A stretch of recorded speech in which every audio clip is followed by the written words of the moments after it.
Good people, and how are you doing? My name is Justin Evans, and I want to welcome you inside of the Young Entrepioneers Studios. And today is a day like none other. You know that we like to interview trailblazers, very important people. And today I think that we have somebody that is very important to the city of Birmingham. But before I get into her story and the reason is why she's here, I want you guys to tag someone in this video, share the video, screenshot it, be missed, do whatever you need to do to get involved in today's conversation. But we're inviting you in to ask your questions today. We're going to go on a quick commercial break and we will be right back.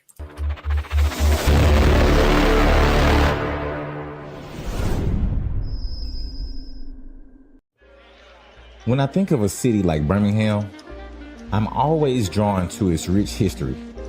A history of overcoming the civil rights era and showing resilience to rebuild the culture of what we know today. 60 years doesn't seem too long ago, and the evidence of change can still be seen today. And hey, let's say you want to see what's new in Birmingham, or maybe what's new in your own city. See, you'll have to download the Black Business Traffic app for that. The Black Business Traffic app is an easy-to-use digital resource to help you track your way to the nearest Black business. If your goal is to shop local and find Black-owned establishments, this is the app for you. Visit your local app store, download, and sign up now so that you can start shopping locally today.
All right, good people. Thank you so much for watching those commercials. Big shout out to the Black Business Traffic app. And without further ado, I would like to welcome our newest 2025 mayoral candidate, Juandalynn Givan.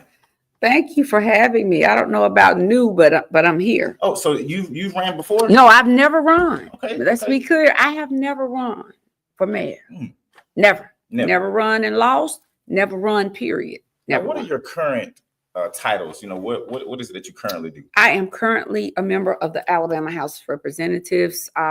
This will be in my fourth term, about to move into what will be the end of the fourth term if I'm not successful in the mayor's race for House District 60. And I also practice law here in the state of Alabama, 21 years. 21 years. And what is the name of your law practice? I am, of course, Juandalynn Givan and Associates. I will always have that title. I'm housed at the McDaniels law firm, and I always shout that out because he is a successful lawyer, and the more business that comes in for those who are in the practice of law that are color, the better for it.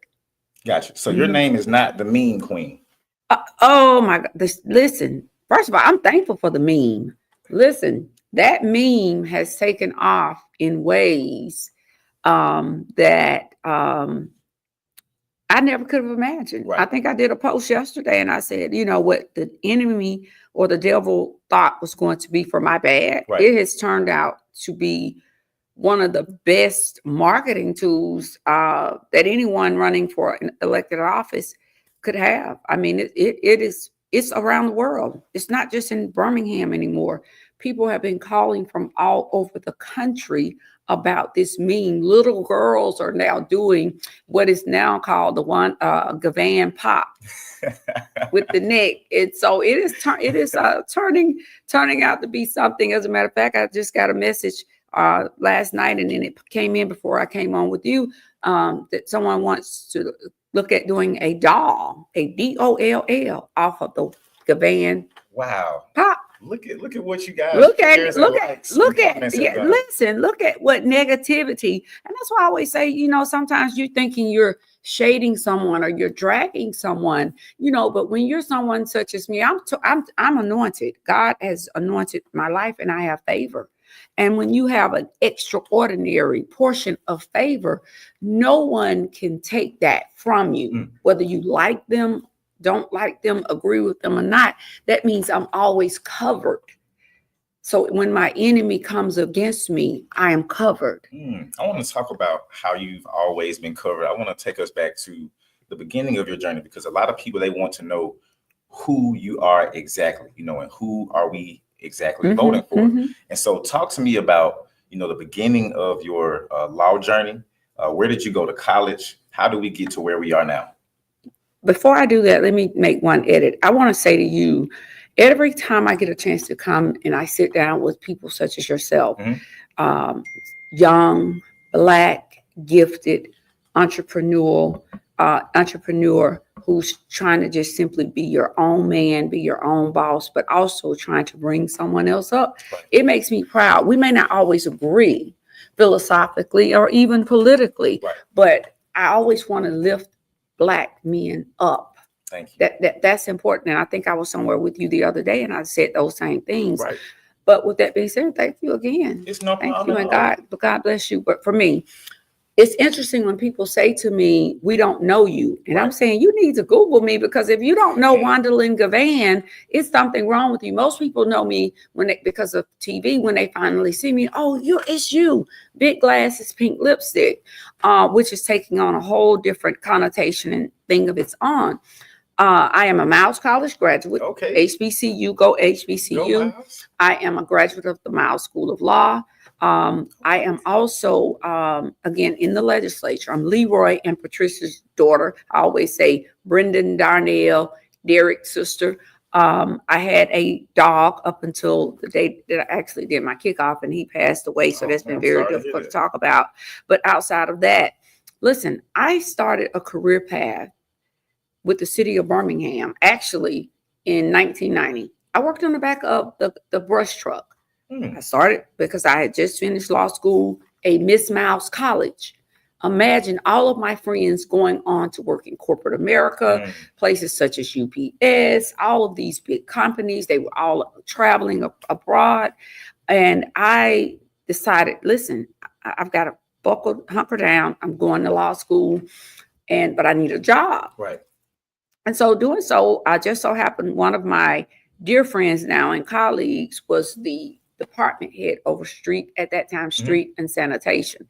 So he said, listen, it's not a pretty job, but it's benefits, and you could possibly get out work early, because the way those routes ran, once you finish, you got off. So long story short, I started on the back of a brush truck. I think I started maybe on a Tuesday or Wednesday. And from there, I worked my way from the working brush to riding garbage, from riding garbage to driving the garbage trucks, from driving the garbage truck to getting my own crew, supervising my own crew on a litter truck. So I have a CDL license, all of that good stuff. So also in doing that, I ended up going into administration at the street and sand. And from there, I ended up in Dr. Arrington's office. His daughter and I, God rest her soul, Erica and I, we sort of grew up together, but that's not how I got that job. But it was a beautiful thing to have worked for the first Black mayor elected in 1979 for the city of Birmingham. And from there, so I've always had a determination. And, a lot of people criticize, oh, you think you're all that. You've been Miss Miles College, you this, that, but you're working on the back of a garbage truck. I said, listen, let me tell you something. I have benefits. I have paid holidays. And at that time, because of the scheduling, we could get our work. So the thing about it is it served me well, and I'm honored to say that I did. And there's nothing wrong with working on the back of a garbage truck. Working on the back of a garbage truck has put many people through college, has raised families, has taken care of families, and those people right now are not compensated enough at the Public Works Department. When I worked there, there were probably 1,100 people working public works, if not more. So now there's only 500 and something, and they're always the least thought of with regards to raises. You know, we definitely focus on more attention, and we should. Our public defenders, our first responders, such as fire, of course, and our police department. And listen, thank God for our police department. Every time I see an officer, I say thank you. But I'm also stopping now to say thank you to those people who are picking up the, thank you to the garbage man. Thank you for that person who will take that extra time to pick up the paper, or to, you know, just simply be nice to someone in the neighborhood when they have a complaint. So I wanna, what I heard out of all of that is you've been keeping Birmingham clean for a long time. People, they don't even understand. And so even with that, just to take the career path further, when I went into Dr. Arrington's office, my responsibility was to, as an assistant, 3 doors down from his office on the hall. When you work on the hall, that means you're the top ranking people typically on that staff, on that whoever the mayor's staff is. So I was an assistant with regards to capital projects and development. So I have experience also in urban planning and public administration. That's how I know my good friend Chris Mosley. I don't know if you know Chris Mosley. That name sounds very familiar. But Chris and I were at one time, I think many years ago, probably the only 2 Black people I know, at least a whole summer, in a public administration class at UAB together. And although I graduated from Miles, many of my hours did come, I was more of a transient student. And for that, I'm thankful. But I started working in Arrington's office, capital projects and development. So I gained extensive experience in urban planning. Not only urban planning, I was also the liaison for transportation. The intermodal facility that you see now started as a part of one of the projects that was ongoing. And at the time that I worked there, that was my project. I was there when we received, I think, $80 million from former Senator Richard Shelby, which we had to send back because Birmingham didn't want to do the match. And could you imagine what $80 million would have done? But long story short, capital projects and development. So for those who all continue to say, well, what have you done for the city? There would not be a zoo. That was my project. We privatized the zoo to save the zoo so our kids could have somewhere to go to learn more about animals and their inhabitants and things of that nature. Eddie Kendrick Park on 4th Avenue, right by Green Acres. Everybody who goes to Green Acres Chicken, you have to see Eddie Kendrick Park. It's sitting right there. If you look on the moniker, you're going to see Juandalynn Givan there listed as the program project manager for that project. Kenworth Trucking, Finley Avenue, which is a huge trucking company. We were able to bring them here. That was my project that I championed. You took the question, because I was going to ask you, your accolades during this time. I'm just quiet. I don't look for glory, and that's the thing. So people, I'm like, I've been working since before you all were born. The Hope 6 developments where we tore down Central City, and now it's Park Place. Juandalynn, that was my project for 10 years. There were 2. Ensley Brickyard, the development you see there now. I was the Hope 6 administrator of both of those projects, as well as assisting writing the grants for those. So when folks come to tell me about a choice grants are really no more than Hope 6. They just changed the name. The Hope 6 really started under President Clinton. And so I had very close ties and connection with a lot of the leaders, the late, great Maynard Jackson out of Atlanta, Georgia, one of the mayors of Atlanta. So I have very extensive experience. So in other words, I'm no dummy. There's nothing blonde on me but my hair. and at the end of the day, so for those critics out here, I have served as an administrator. But, we have people in these elected positions that we have given very difficult positions that require a level of maturity, that had no experience, had never had a real job, had never supervised anyone. And so I find it funny when people question me. Nah. We're gonna give it to him. Talk to me about your journey as a state rep. You know, what caused you to want to serve? You know, what was the thought process behind that? Let me tell you what happened. I at the time, I had of course had worked in City Hall. I had worked on the Hope 6 developments, and so as the Hope 6 programs were concluding, they had come to fruition. Construction had ended.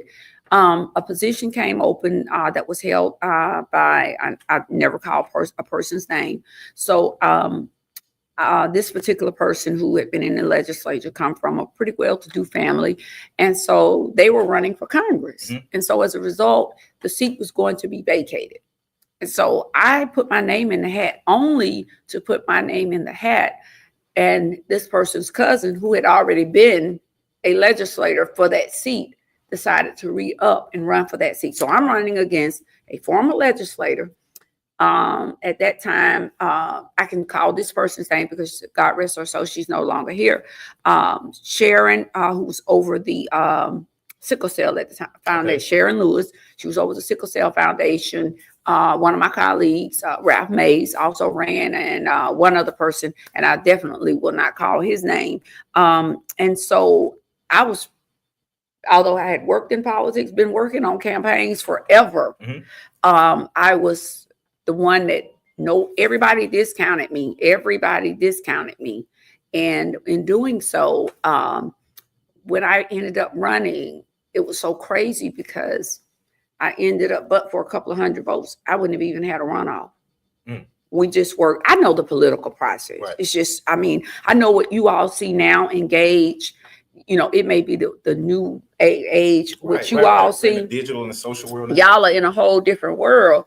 But I know how to work and run, so much so when I first ran, Dr. Jesse Lewis, a friend and been knowing him forever, he said, there are some people who need a campaign manager. Juandalynn, you know the campaign, the electoral process better than some of the experts. And I said, well, Doc, I still have to have somebody. He said, you can get you one. He said, but I don't say this to too many people. So it's just one of those things. But I'm also a political science major, and I have served also as a paid political analyst. And I worked very close at one time with Vicki Howell. You probably wouldn't know her. And I was on Birmingham View TV as the political analyst for her shows that would air here in Birmingham. So I've done a lot. What does a state rep do on a daily basis? Listen, let me tell you what we do. And I'm glad you asked that, because what I'm also finding out through this process is I want us to start getting back into learning civics, learning how government works, learning the role of those individuals that represent you. Right. Because, you know, I have people coming on, sometimes when they come on these lives, they come on to criticize you. Right. Well, you haven't done, no, you better go back and check the record, because first of all, the Constitution says that I am to do two things. If I do nothing else as a state legislator, that is pass an education trust fund budget, and a general fund. Anything else we do, it is strictly because we have chosen to do it. It is not a part of the responsibility.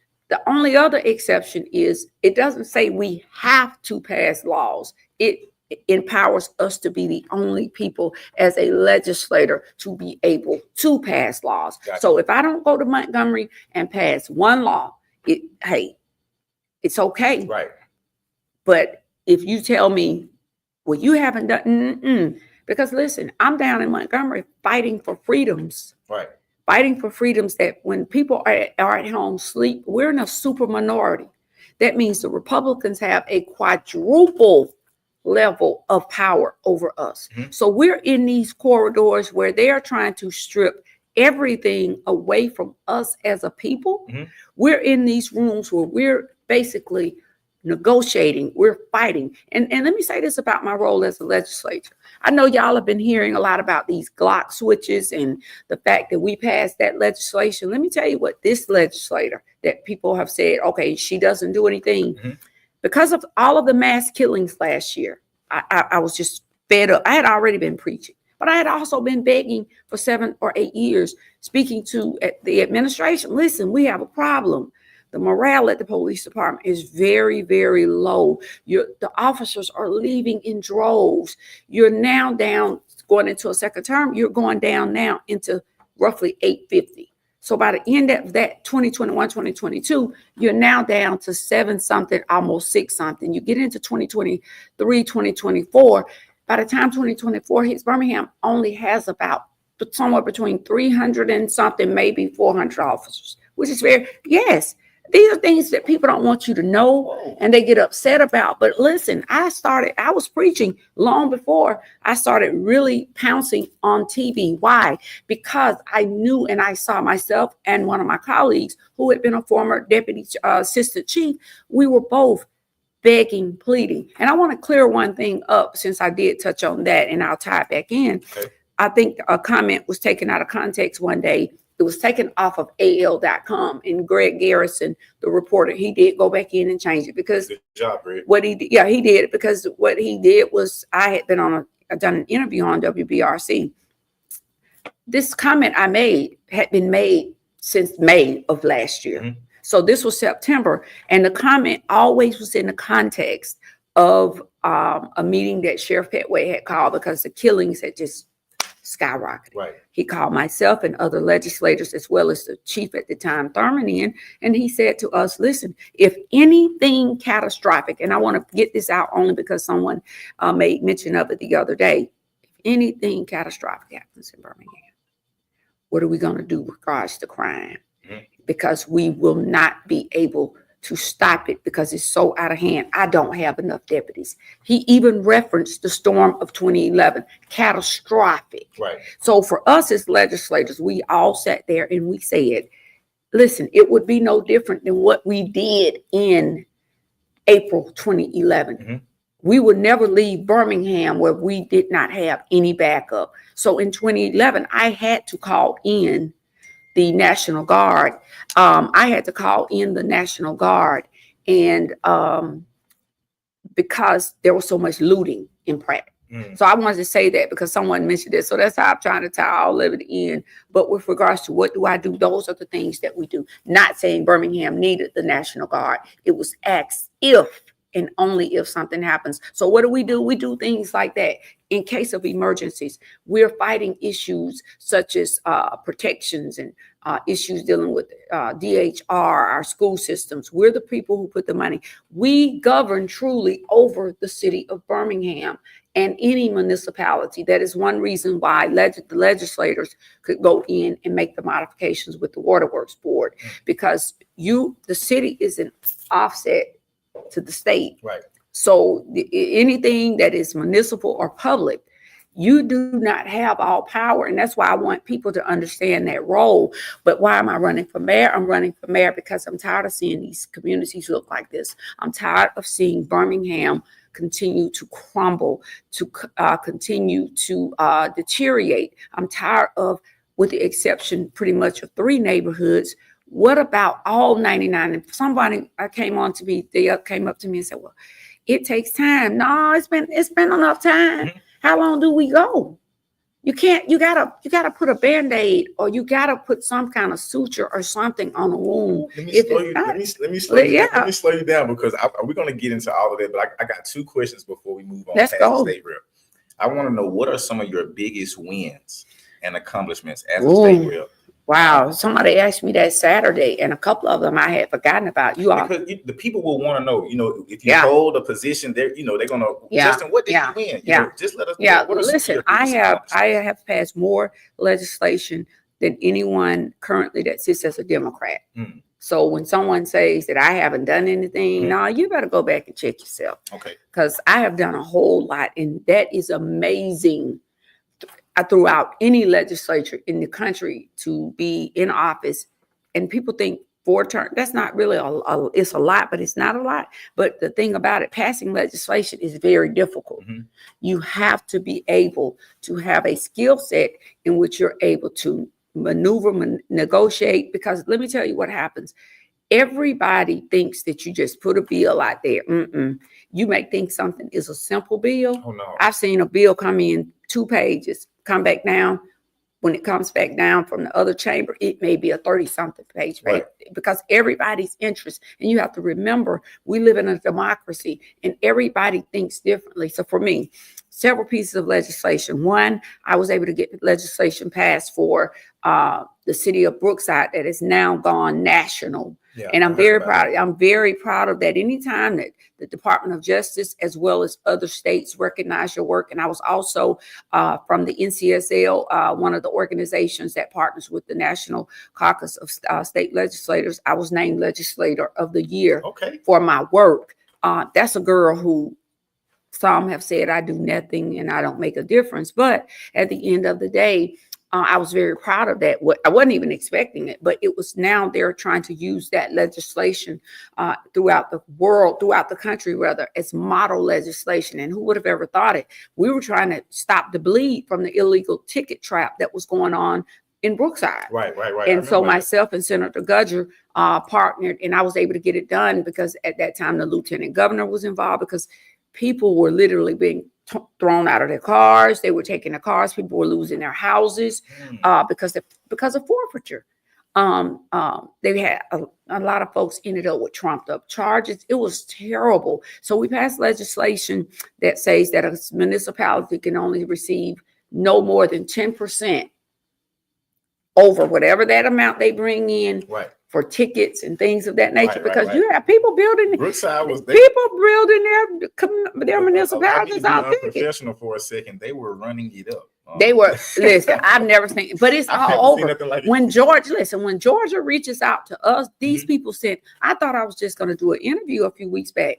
They literally sent a full camera crew. So what you've been seeing on this show they're running it on, that is international. And so they are trying to get that same, they may have already passed it, but I know they were trying to get it passed with regards to those ticket traps and those enhancements. And so that was huge, as well as moving jurisdictional signs, because you saw where in Brookside, one of the things that was happening is they would move the jurisdictional sign. So it wouldn't be so obvious, so they could come up and they could stop you. And the worst part about it is it was an enterprise within itself. They had the tow truck guys waiting on the side. They had the armored cars. Listen, there were millionaires. And when I say people with money, certain people, they hunt. They are in hunting clubs. They travel I got calls from so many people across the world about that Brookside situation. And so we were glad about that. Couple other things. For sure that I've taken of domestic violence, the repeat offender laws I passed on behalf of the city of Birmingham. Exhibition driving, I passed exhibition driving laws, a law for exhibition driving, as well as co-sponsored that, because exhibition driving had gotten to be, it is better. Are these the guys that drive the Chargers and the burnouts, the donuts, the motorcycles, all of that? You were able to step in and do something. I was able to step in and do something about that. I've had several, oh my God, out of 20 bills. I'll tell you the bill, though, however, I'm most proud of. And people may think that this is something simple. The 4 little girls, I did not know that there was not a right of publicity law here in the state of Alabama until a few years ago. And so Ms. Collins' sister, who the survivor, long survivor, has not been able to, or had not been able to reap the benefits of her own likeness and image. Yeah, because it's been being used. It has been used by everybody. So I was able to sponsor and co-sponsor in legislation to get that bill passed, to create a right of publicity bill. And that was huge, because that was history, because she was blinded in one eye from the bombing. And so also that bill really tugged at my heart, because it went to the heart of, who she was. Also this year, I was able to get legislation passed. I didn't know human trafficking is really bad. But what I want to say to our people is, because it has gotten so bad that 8-year-old girls are being trafficked. And so we were able, and it starts with this. Human trafficking now starts with this and the cell phone. So we put in a requirement for a law to make it a felony, a Class B felony, for those individuals who choose to serve as online pimps. I want to talk about that next era, is where, when I mean by next era, the young era. I want to talk about the youth. Let's do it. I want to talk about the digital and the social world. How do you feel or are you familiar with young people transitioning from Democrat to Republican? Have you heard about that trend? Absolutely. I've heard about it. And listen. What do you have to say about that, and what do you plan to do? Listen, I'm a yellow dog Democrat. I'm true to it. Listen, I am a yellow dog Democrat till the day I die. I get frustrated. Yes, I can never tell a person not to get frustrated. Mm-hmm. But what we cannot lose sight of is that we can never totally abandon our party. Are there problems? Heck yeah, I'm very frustrated. But that also coincides with what I'm hearing, even with my race. Well, you're not this or you're not that. Well, you got people walking around in all kinds of suits and not doing anything. Right. And so that's another frustration that I have, because the Democratic Party right now, they are discombobulated. Mm. And I'm not sure where this discombobulation is coming from. They have almost gone silent. And for me, being a student of politics, I am concerned. But what I say to young people is, first of all, I want young people to get involved. Young people sometimes will complain and they will say nobody gives them a voice. Find your own voice. Mm. Make your own voice heard. See, whatever somebody says about me, you can talk about me all you want to. You can talk about my glasses. Well, right now, my glasses are trending. You can talk about my lipstick, but right now, Black women are coming up to me, opening their pocketbooks up saying, Miss Givan, don't even know me. I want to show you something. Well, it's a tube of pink lipstick. Mm. Why? Why is that important? Because I am who I am. So I say to young people, and now I'm getting so many calls about this election from young people. I hung out this weekend with 2 different groups of young people. Right. Places where other people chose not to go. Right. I went to Karma Blues event. She had an event. Well, she was one of those people. She drugged me last week. But she and Kareem, he also is an influencer that drugged me last week. I didn't shy away from them. Right. I sat down and I had a conversation with them. Right. I talked to them because they have issues. They're tired of being young, struggling entrepreneurs and nobody's listening to them. They're tired of being discounted. They're tired of opening businesses only for this requirement and that requirement. And the requirements are so great. The rent is so high that they're having to close their businesses. We need to do something and put a moratorium on rent, on the high price of rent in the city of Birmingham. But at the end of the day, I say to young people, first of all, read, not just the caption, read the whole article. Right. Know your facts, know what you're talking about, and then make your requests and your demands known. But I want to also caution them. Your issue, especially those that may have gone to college, because everybody doesn't go to college, and that's their right. For instance, with Joe Biden, with Bernie Sanders, well, the big push with Bernie was the fact that he was saying he was going to, clear out everybody's tuition debt. He also put some housing issues in there, and the young people gravitated toward it. Listen, you ought to gravitate toward everything dealing in politics as it relates to these elections. Gravitate toward the vote, whether your person wins or not. Gravitate toward getting involved, whether your person wins or not.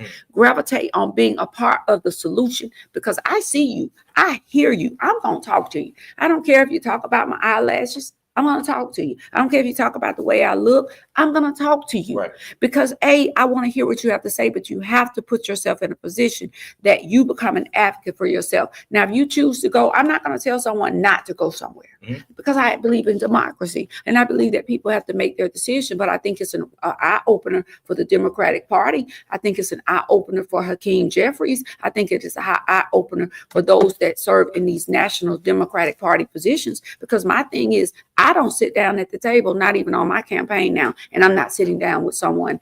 Let me tell you who I sit down with. I'm sitting down with OGs, original gangsters. I'm sitting down with folks that have had 20 to life. I'm sitting down with people who have been discounted. I am sitting down with people of college age, but I'm sitting down with those people. Why? Because a few years before I started really pouncing on the crime, a gentleman called me. He said, Givan. I said, yes, sir. He said, all this stuff going on with the crime. He said, how many people have sat down with a killer? How many people have sat down with somebody who's committed robbery? Right. How many people have sat down with somebody who has been a head of a gang cell? Does Birmingham have gangs? Absolutely. But I started sitting down with people who have done 18 to 20 to life. I sat down in my office, unafraid, because I've represented criminals. Right. So I know the language. So I sat down. I said, hey, look at here. And I didn't sit down. Yo, I'm Representative Givan. I sat down. I have a seat. What's good? I want to talk about the crime. Can you educate me and the city for those of us who may not know? I think that from what I've been seeing, there has been an increase, in crime in certain crimes since our current mayor has been in office. Well, let me say this. Let me say this. What has happened? Okay. Crime is up. It has gone up, spiked in certain states. The problem came. Birmingham had times where crime would escalate, then it would temper off. Escalate, right. temper off. The problem, however, what happened and started the great trend in Birmingham really started after 2021, 2022. You had already lost from 2018 to 2021. You had already lost maybe about close to 400 and something law enforcement officers. That's huge. Why? Because at this point, Birmingham's crime is going to get out of control. And listen, when someone says, well, I'm sitting down with folks, former law enforcement. I'm sitting down with people who have worked for the FBI. I'm sitting down with people who are involved or have been involved with crime, whether they're criminal analysis, analyzers or whatever, and have given criminal analysis or what. At the end of the day, I'm never going to go public and go before the media and give any facts to anyone in journalism if I've not done the research. And I always tell someone, fact check me. Right. Because if you fact check me, you're not going to come back to say where I've lied. And if you come back and say I lied, I'm going to tell you to do just like my good friend, Judge J. Richmond Pearson would say, bring it to the center of the floor, because you're going to know who's lying. So the trend in Birmingham started over a period of time, and it got greater. Why? Because you started losing a lot of law enforcement officers. Okay. Why did that become important? This is what I learned from the OGs. Okay. These are the guys on the street. Miss Givan, one reason is we now see an avenue that we can escape. Well, when you look like that, that's what everybody, because I did. I said, what? We count cars.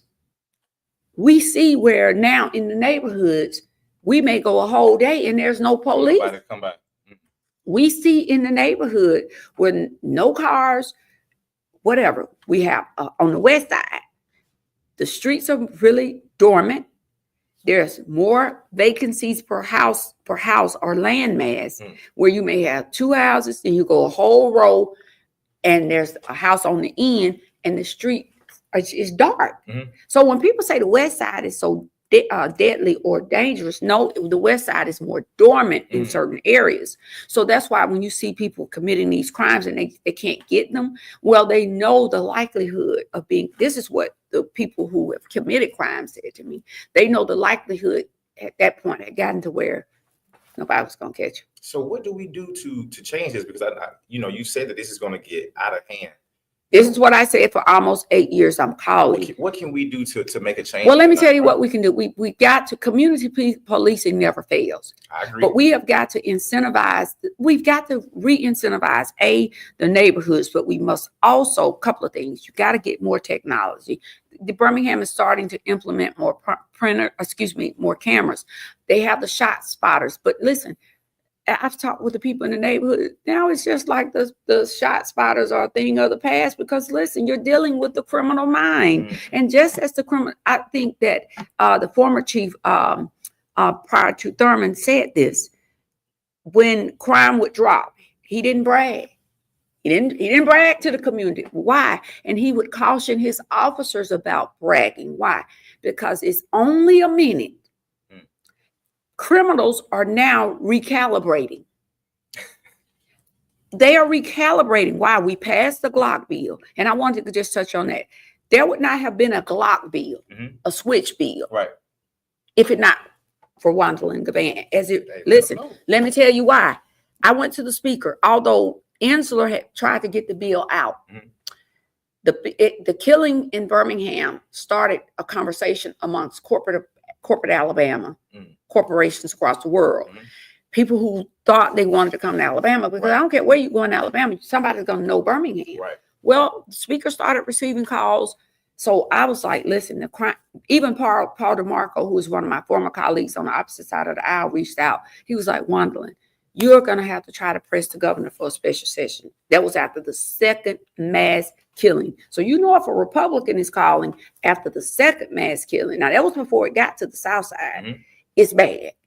So I had already spoken with the speaker. Listen, we got to get Inslee's bill out. We've got to do something with the Glock bill. Went to the speaker myself, several other legislators. Everything I'm saying can be backed up. Nobody from the city of Birmingham ever asked for help. Nobody ever called and asked the people powers that be. Now, at some point later on, as they started moving the legislative agenda, they noted it as a priority. But I'm talking about being a responsible leader, calling and saying, listen, we have a problem in Birmingham. We have got to stop this crime. We've got to stop the bleed. Listen, I've been going to Stop the Bleed events where kids 8 to 12 to 13 are taking Stop the Bleed tourniquet training because the killings in their neighborhood, some of the young folks have bled out. No 8-year-old, I'm thankful for the people who do it, but no 8-year-old should be on a Saturday learning tourniquet training. How to tie a tourniquet to stop the bleed if someone in their neighborhood gets shot. That's ridiculous. So these are the things that are going on. But the realization is Birmingham got to where you had already lost so many officers. The morale was low. Well, the morale was low. And I know some folks don't want to hear, but it's the truth. I talk to officers. Our office represents a lot of officers for different reasons. You know, people get in accidents. They have issues on the job. So another thing, we have a close, relationship with certain folks that work in law enforcement just because of those reasons. But the bottom line is the morale, once morale starts dropping so low, it's low because so many people were being promoted over others who had been there, who had more time. And you find these people come in because of their association with certain leaders. And then they all of a sudden now are moving from sergeant up to lieutenant, captain, and they're getting these appointed positions that should not be appointed. I don't care if I were the mayor. That's not my role to appoint the top brass of the Birmingham Police Department. Briefly, I want you to tell the people, very briefly, what would be, like I said, just your plan if you could implement like an outline of like what my outline for plan is this couple of things. Officers, if I can bet you right now, if I win this race, I can bet you right now, I have officers that are former officers right now that are calling me saying, Givan, if you win, I want to come back. It's just, I'm telling you, I can tell you, boots on the ground. First of all, the perception of what you see in the media is wrong. Everybody paints a platform that this is going on. You run an ad, well, we've had our largest recruiting class. Well, that's a false narrative because you're making the people in the public believe that you're now hiring 500, 200, 300 officers. That is very dangerous. Why? Because people need to know the number of sworn officers right now is very critical. So you, Justin, can make a decision. Do I need to go in this area? If I have an accident, if something happens, it's unlikely anybody will be able to get to me. The response time for Birmingham PD over the course of the last 2 years have gotten to where it may take 15 minutes. 15 minutes for an officer to come to get to you or even to back up another officer. People need to know this. Listen, it is very dangerous. This is not me trying to drag anyone. This is me spotlighting to you all what's really going on. That is one of the reasons you don't see all of the police cars. Birmingham, on average, most precincts on average per day typically have 5 to 6, 7 officers per duty. That's on the high end. West Precinct, there are more people populated on the west side of Birmingham than on any other side within this city. West Precinct should always have the most officers. Well, on some days, any given day over there, west side with the West Precinct may only have 5, 4 officers. So when Bostic, God rest his soul, a friend of mine was killed on Easter. His girlfriend, allegedly, because she hasn't been convicted, is accused of killing him. Birmingham had roughly about 25 officers on the scene that day. The citizens don't understand how dangerous that was to our city. If you only had 25 officers, now these are not people, because when you see the big events, they have everybody, all boots on the ground. That means if you work a shift, everybody knows during the class that they have to work.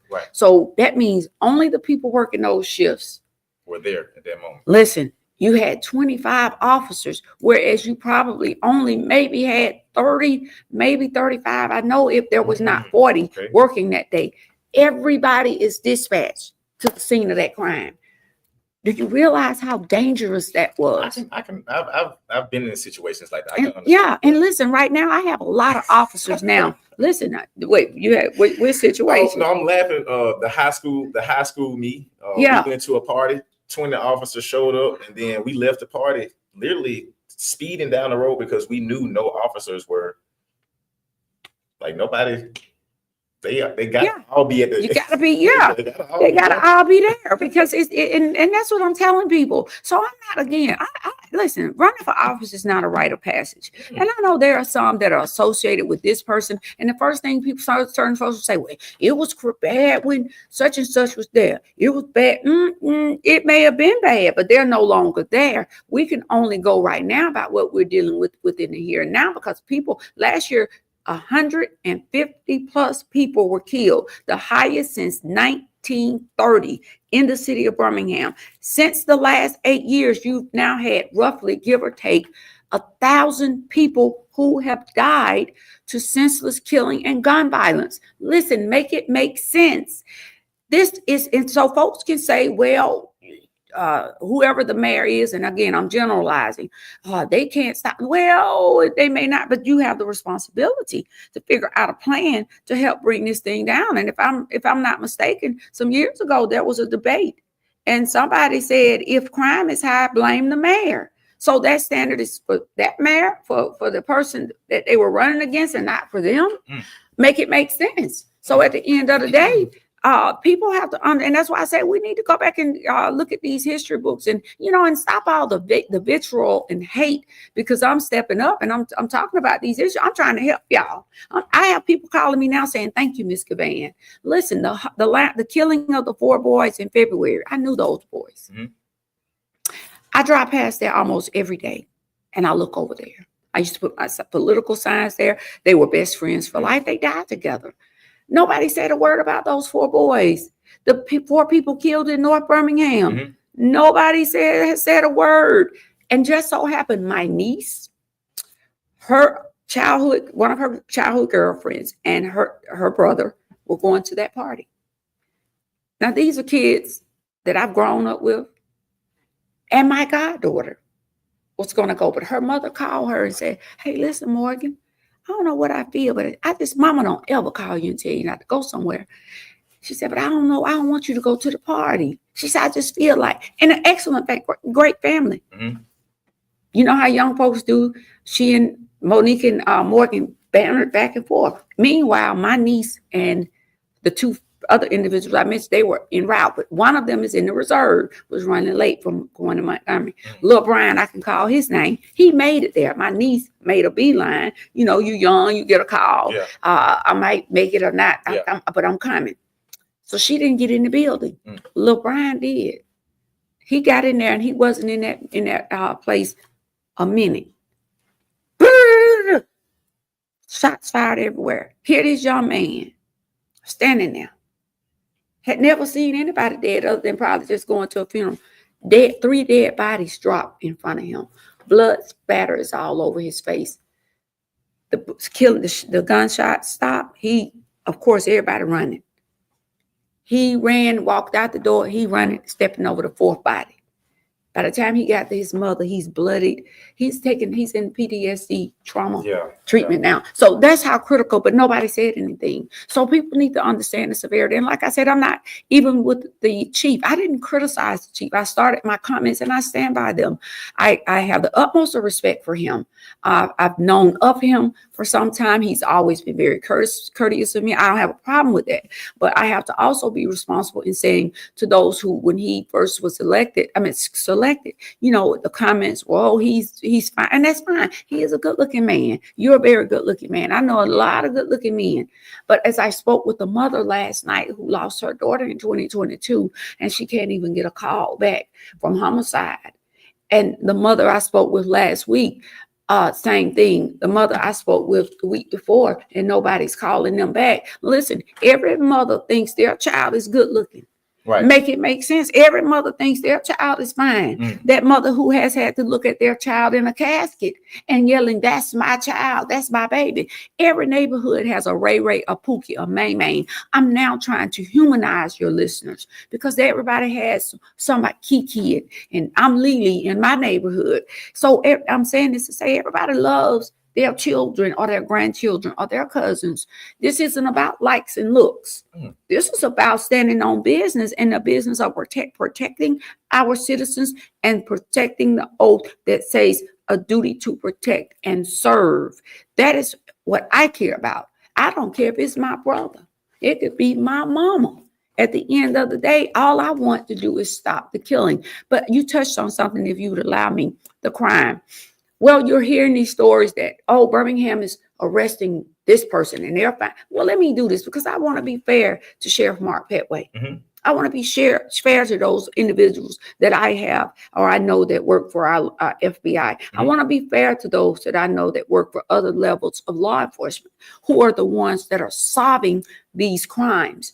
They're solving the crimes. They're doing the investigation. They're putting the intelligence in place. And I'm thankful for that. But even with that, it's only so much that you can do. But how many people tell Sheriff Mark Petway, thank you?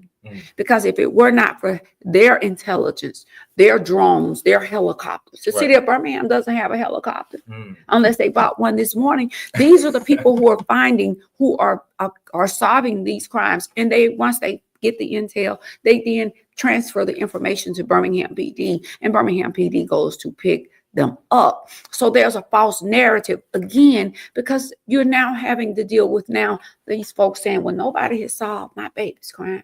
I was stopped last night by a lady. Her daughter was killed in 2022. Nobody has solved. Her daughter was 16. Listen. So would that be more of is that a detective? Well, the manpower, you're dealing with manpower. They don't have enough manpower to just centrally focus. Several of the homicide detectives left within the last few years. So they were down detectives. It's a number of reasons why, again, the importance of having enough manpower makes the difference in the crime process. Even with the crime prevention package that they put together in November, December. Well, Birmingham didn't need another crime prevention plan. They had one that they commissioned in 2021. But again, that was a part of the fluff because now I'm taking heat from the fact that Hush Lounge was the killing. Well, it wasn't until Hush Lounge, okay, now we've got to get another crime plan when there was not one in Holmes, when the killing off Center Street took place, not one in North Birmingham, but when it hit South Side, it got more media attention. Listen, I was invited to go to the White House that same day, right after Hush Lounge for that. It was a publicity stunt. Kamala Harris, I love her. She was running. You know, they're grasping for straws because the election is getting closer. We got to do something because now it's a presser to say we're going to have a task force. Biden is leaving in only less than 90 days. What kind of task force? We already have had several task force on guns. So I wasn't going to be a part of that foolery. So I did not go. I was invited the year before. I spoke at Kamala Harris' house, the vice president's house. She invited me to speak on the importance of Black female leadership in this country. So I'm very proud of that. So I'm saying that to you all to say, I went to the White House probably in the last 3 years, I know at least maybe 10 times, if not more. And so I just don't brag about it with those relationships. It's okay. I want to talk about the neighborhoods because you did mention the neighborhoods. And I want to paraphrase. You said that it seems as though we're only taking care of 3 of them when there are 99. 99 neighborhoods, and that's a part of my plan. So everything as we move forward, I'm gonna make sure I touch on my plan. Go to my website, givanformayor.com. Listen, I brought this to be intentional. Everyone on my team has to keep this in a red file. This is a 12 to 20 page document for which it has. So to let you know I'm serious, on my website, you're going to see every bit of these details of every issue that I have here. So I'm not just playing with you. You can look at it. Listen, I have it. You got it. Go to my website. Now, corporate America is calling me to say, Givan, you have a hell of a platform. They're calling me saying, We've never seen anybody run for office that literally detail for detail a platform with true identifiers of a real path. I want to, before I go into the neighborhoods, the police, my plan will be, we've got to create a substation program. And I'm not going to go give all my plans, because for the last, since I announced January 1, the streets you're seeing cleaned up is because I've been raising so much hell. I was just about to ask you everything that I rolled out, even the viaducts last week because of the homelessness. Well, for the last 5 days, city trucks have been cleaning up under the viaducts. Right. Listen, everything I roll out, somebody's coming back to do, but I can't be a good leader. Well, I think I can be a hell of a leader, and I've demonstrated that, because what I'm saying is just common sense practices that should be implemented, period, within our neighborhoods. But my plan for our neighborhoods, Larry Langford, and I was one of the lawyers, Tiffany Cole Johnson and myself were the last 2 lawyers to handle trying to get former Mayor Larry Langford, God rest his soul, home. His sentence commuted, and for him to receive compassionate release. So when people go back and think about when he came home, I helped to get him home. I was the last lawyer on that, worked several years to do it, whereas several other legal scholars and legal teams could not do it. Again, God's anointing. What God has for you, no man can take away. And even with that, for the election, if I win, I win. If I don't, I'm proud, because at least I would have highlighted. I gave the people the truth. There's an old saying, put the coin out there where they can get it. I wanted to put this quote out there. It's a quote that I've heard associated with you, from, the other side. They say that she's more of a critic of our current mayor. I want you to make it not one that may have a plan. That's what I wanted to listen. First of all, that's somebody who's worried. Mm-hmm. That's somebody who's worried, because I've not criticized this current mayor. What I have pointed out are facts. Again, fact check me. This is my whole fact checker. Has there been over 1,000 killings in the last 8 years? Fact. Have the roads deteriorated? Facts. Are there potholes all over Birmingham? Fact. Is paper everywhere? Are our neighborhoods filthy and dilapidated? Facts. Listen, are all houses still sitting there? I just did a live the other day at a lady. These people calling me, I'm not reaching out to them. Houses sitting dilapidated, broken down, grass high. Facts. There's still a crime problem in the city of Birmingham. Facts. Has there been enough done in our neighborhoods? You say you putting $20 million, giving the neighborhoods $20 million after 8 years? Make it make sense. Facts. What can they do with $20 million? And you saying 15 now is going for resurfacing? People do not understand the millage. When you're putting together a resurfacing, how expensive that is. Listen, these are facts. Can Birmingham be better? Do we have basketball goals at our parks that don't have rims? Have the swimming pools been closed for a number of years? These are facts. Now, when this administration or his friends or whatever, the groupies out there that are falling for this foolery, let me tell you something. I knew about politics before many of them was born. As I just told you, ain't nothing short on me but my hair, and nothing dumb on me. My hair color is blonde, but I'm not a dumb blonde. I want to say this. They need to get over it. The bottom line is, let me say this to those critics. I want them to stop it. He ran for office. Not only did he run for office, he ran against the man who gave him his first real job. Listen, make it make sense. It was okay for him to video people, to walk around the neighborhoods. That's when Facebook was really coming up, to put the camera in folks' faces, to point out where the garbage was. I mean, there's plenty of B-roll on YouTube, on Google it. So it's okay. But now I'm running, and it's a criticism. When you run against your boss, make it make sense now. But for those people who would criticize me, let me just say something. I just want you to know I'm coming. We coming. We are coming. I want you to talk to them about your plan as what you would like to implement to see cleaner neighborhoods, grass cut, let's do some of these abandoned houses. My plan. Listen, we have a plan. My whole plan is based upon the CPR. Okay. We're going to start with crime, combat, control, and conquer crime. We're going to do P, people protection and progress. Or this is dealing with the neighborhoods. We're going to restore, reinvest, and rejuvenate, and there's a slash in there, and revitalize our neighborhoods. CPR. We are on life support right now in the city of Birmingham. You know, the most calls I got leading into the holidays were from people who have now left within certain city limits to say they didn't want to go home to visit parents, grandparents, and relatives because they were tired of driving through Fifth. I was driving with a neighbor, one of my colleagues a few weeks back. I'm touching up with my face. I'm thinking he's hit a pothole or something. Oh my God. And this person used to work for the city. So I said, well, what's wrong? He said, I just cannot believe this city council and this mayor has allowed these communities and neighborhoods to go down this bad. Listen, if somebody loves you, they're going to take care of you. If your mama loved you, she was going to clean you. Right. If your mother loved you, she was going to make sure you were groomed. She was going to make sure that you had on nice clothes. Well, that's no different than what we ought to give our neighborhoods. But if we are now settled in a mentality because of who we think is in office, because that person can't love you if they're driving past filled every day to get to their nice homes or nice communities or go to events. Listen, we have Legion Field over here. We need to build upon better with Legion Field. We need to clean up around Smithfield and not just a choice housing program. So let me get to neighborhoods. My plan is simple. It's a 122 plan.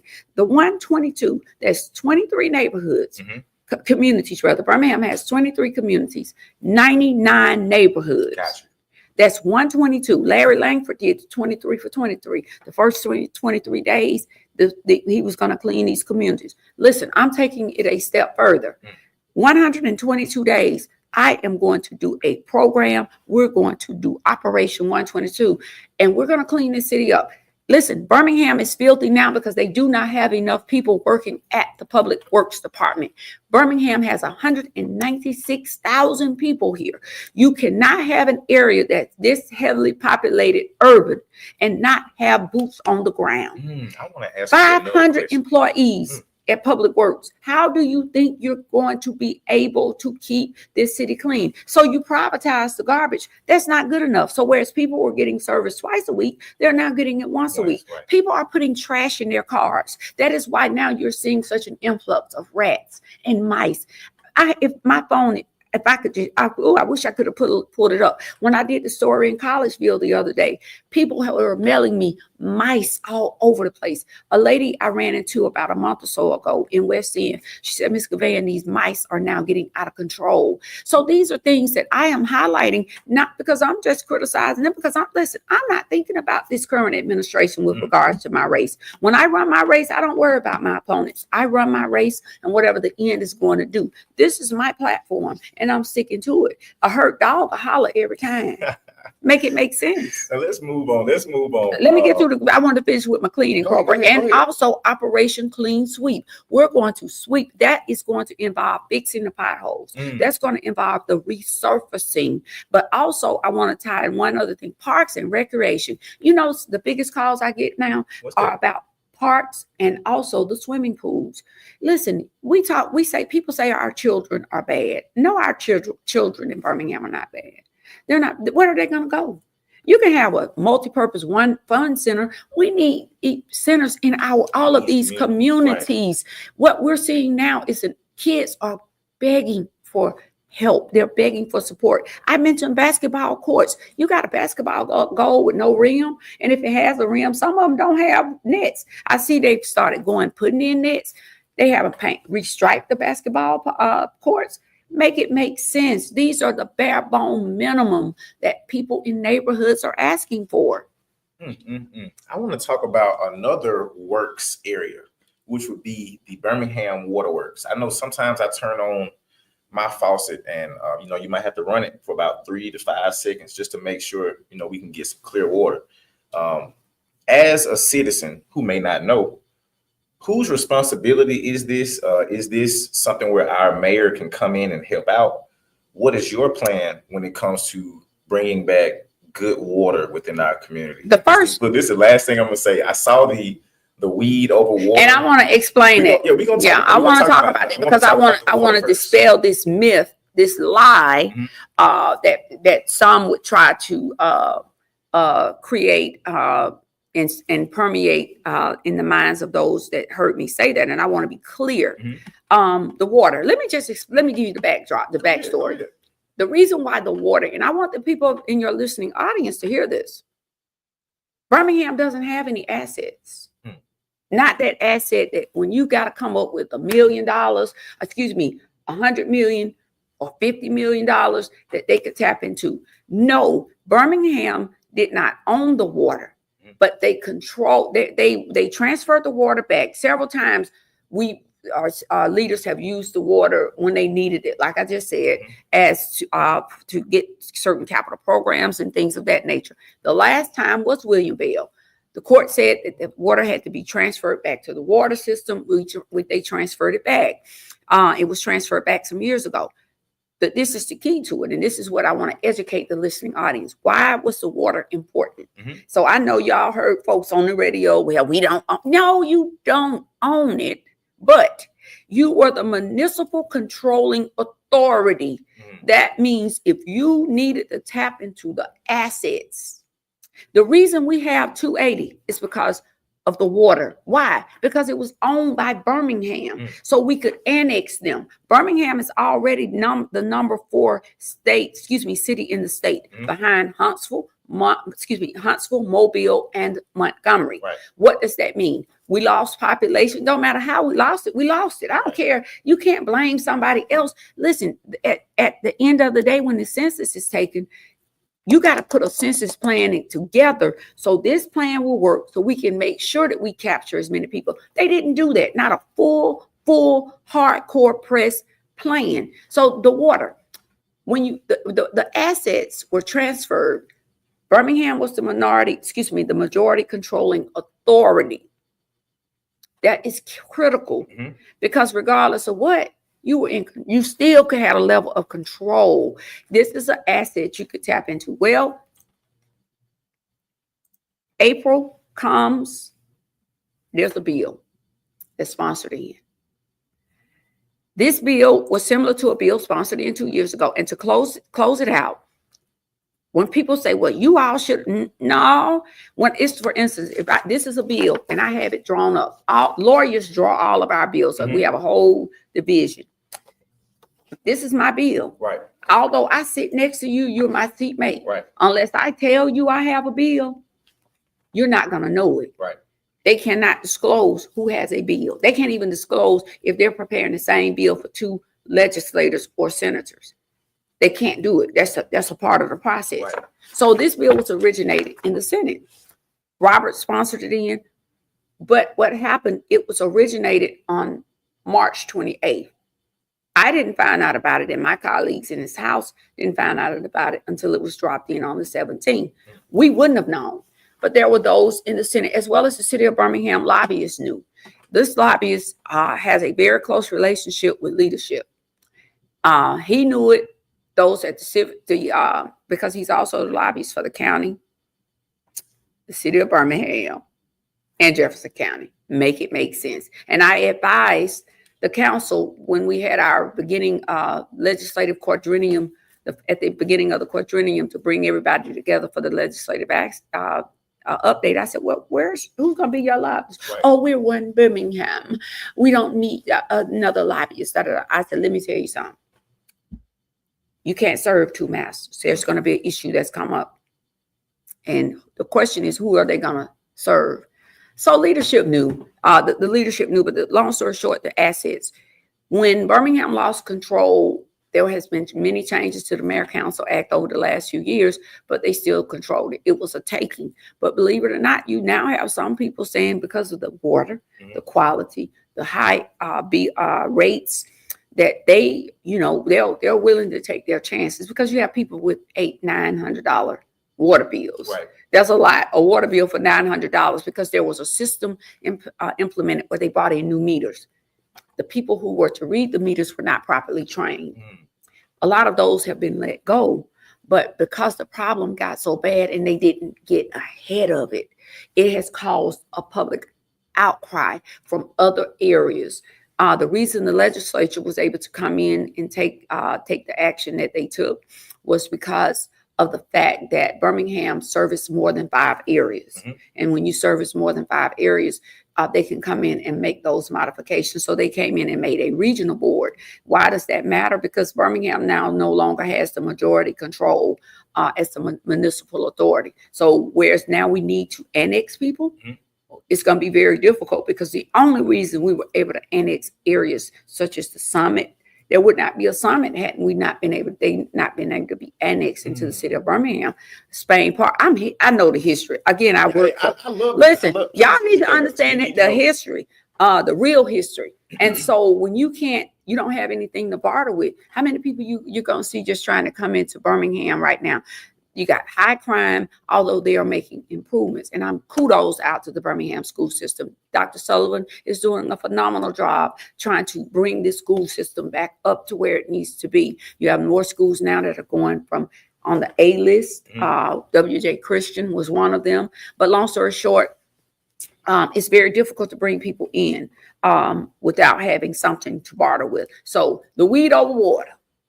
I want to ask you a question. Okay, go ahead. This is coming directly from a concerned citizen. Talk to me. She said, I read her campaign priorities, and she is supporting small businesses, mental health, and people living with disabilities, values that deeply resonate with many in our communities. Given that the medicinal and recreational cannabis industry not only supports these areas, but also has the potential to reduce arrest and incarceration rates for nonviolent offenses, like this, with this 15,000 whooping part in 2022.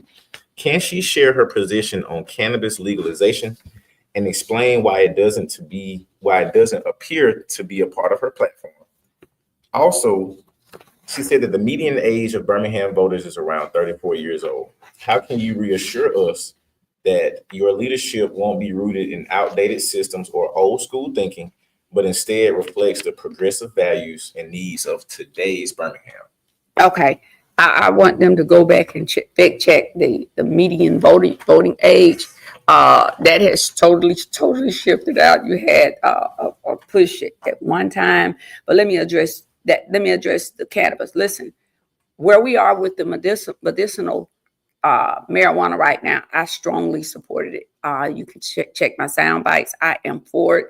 I talked about it so much. So I am not in favor of criminalizing those. I represent a lot of people. I don't represent as many of those who would have partaken, but I don't know anybody in my circle that growing up that did not get a possession or a paraphernalia charge.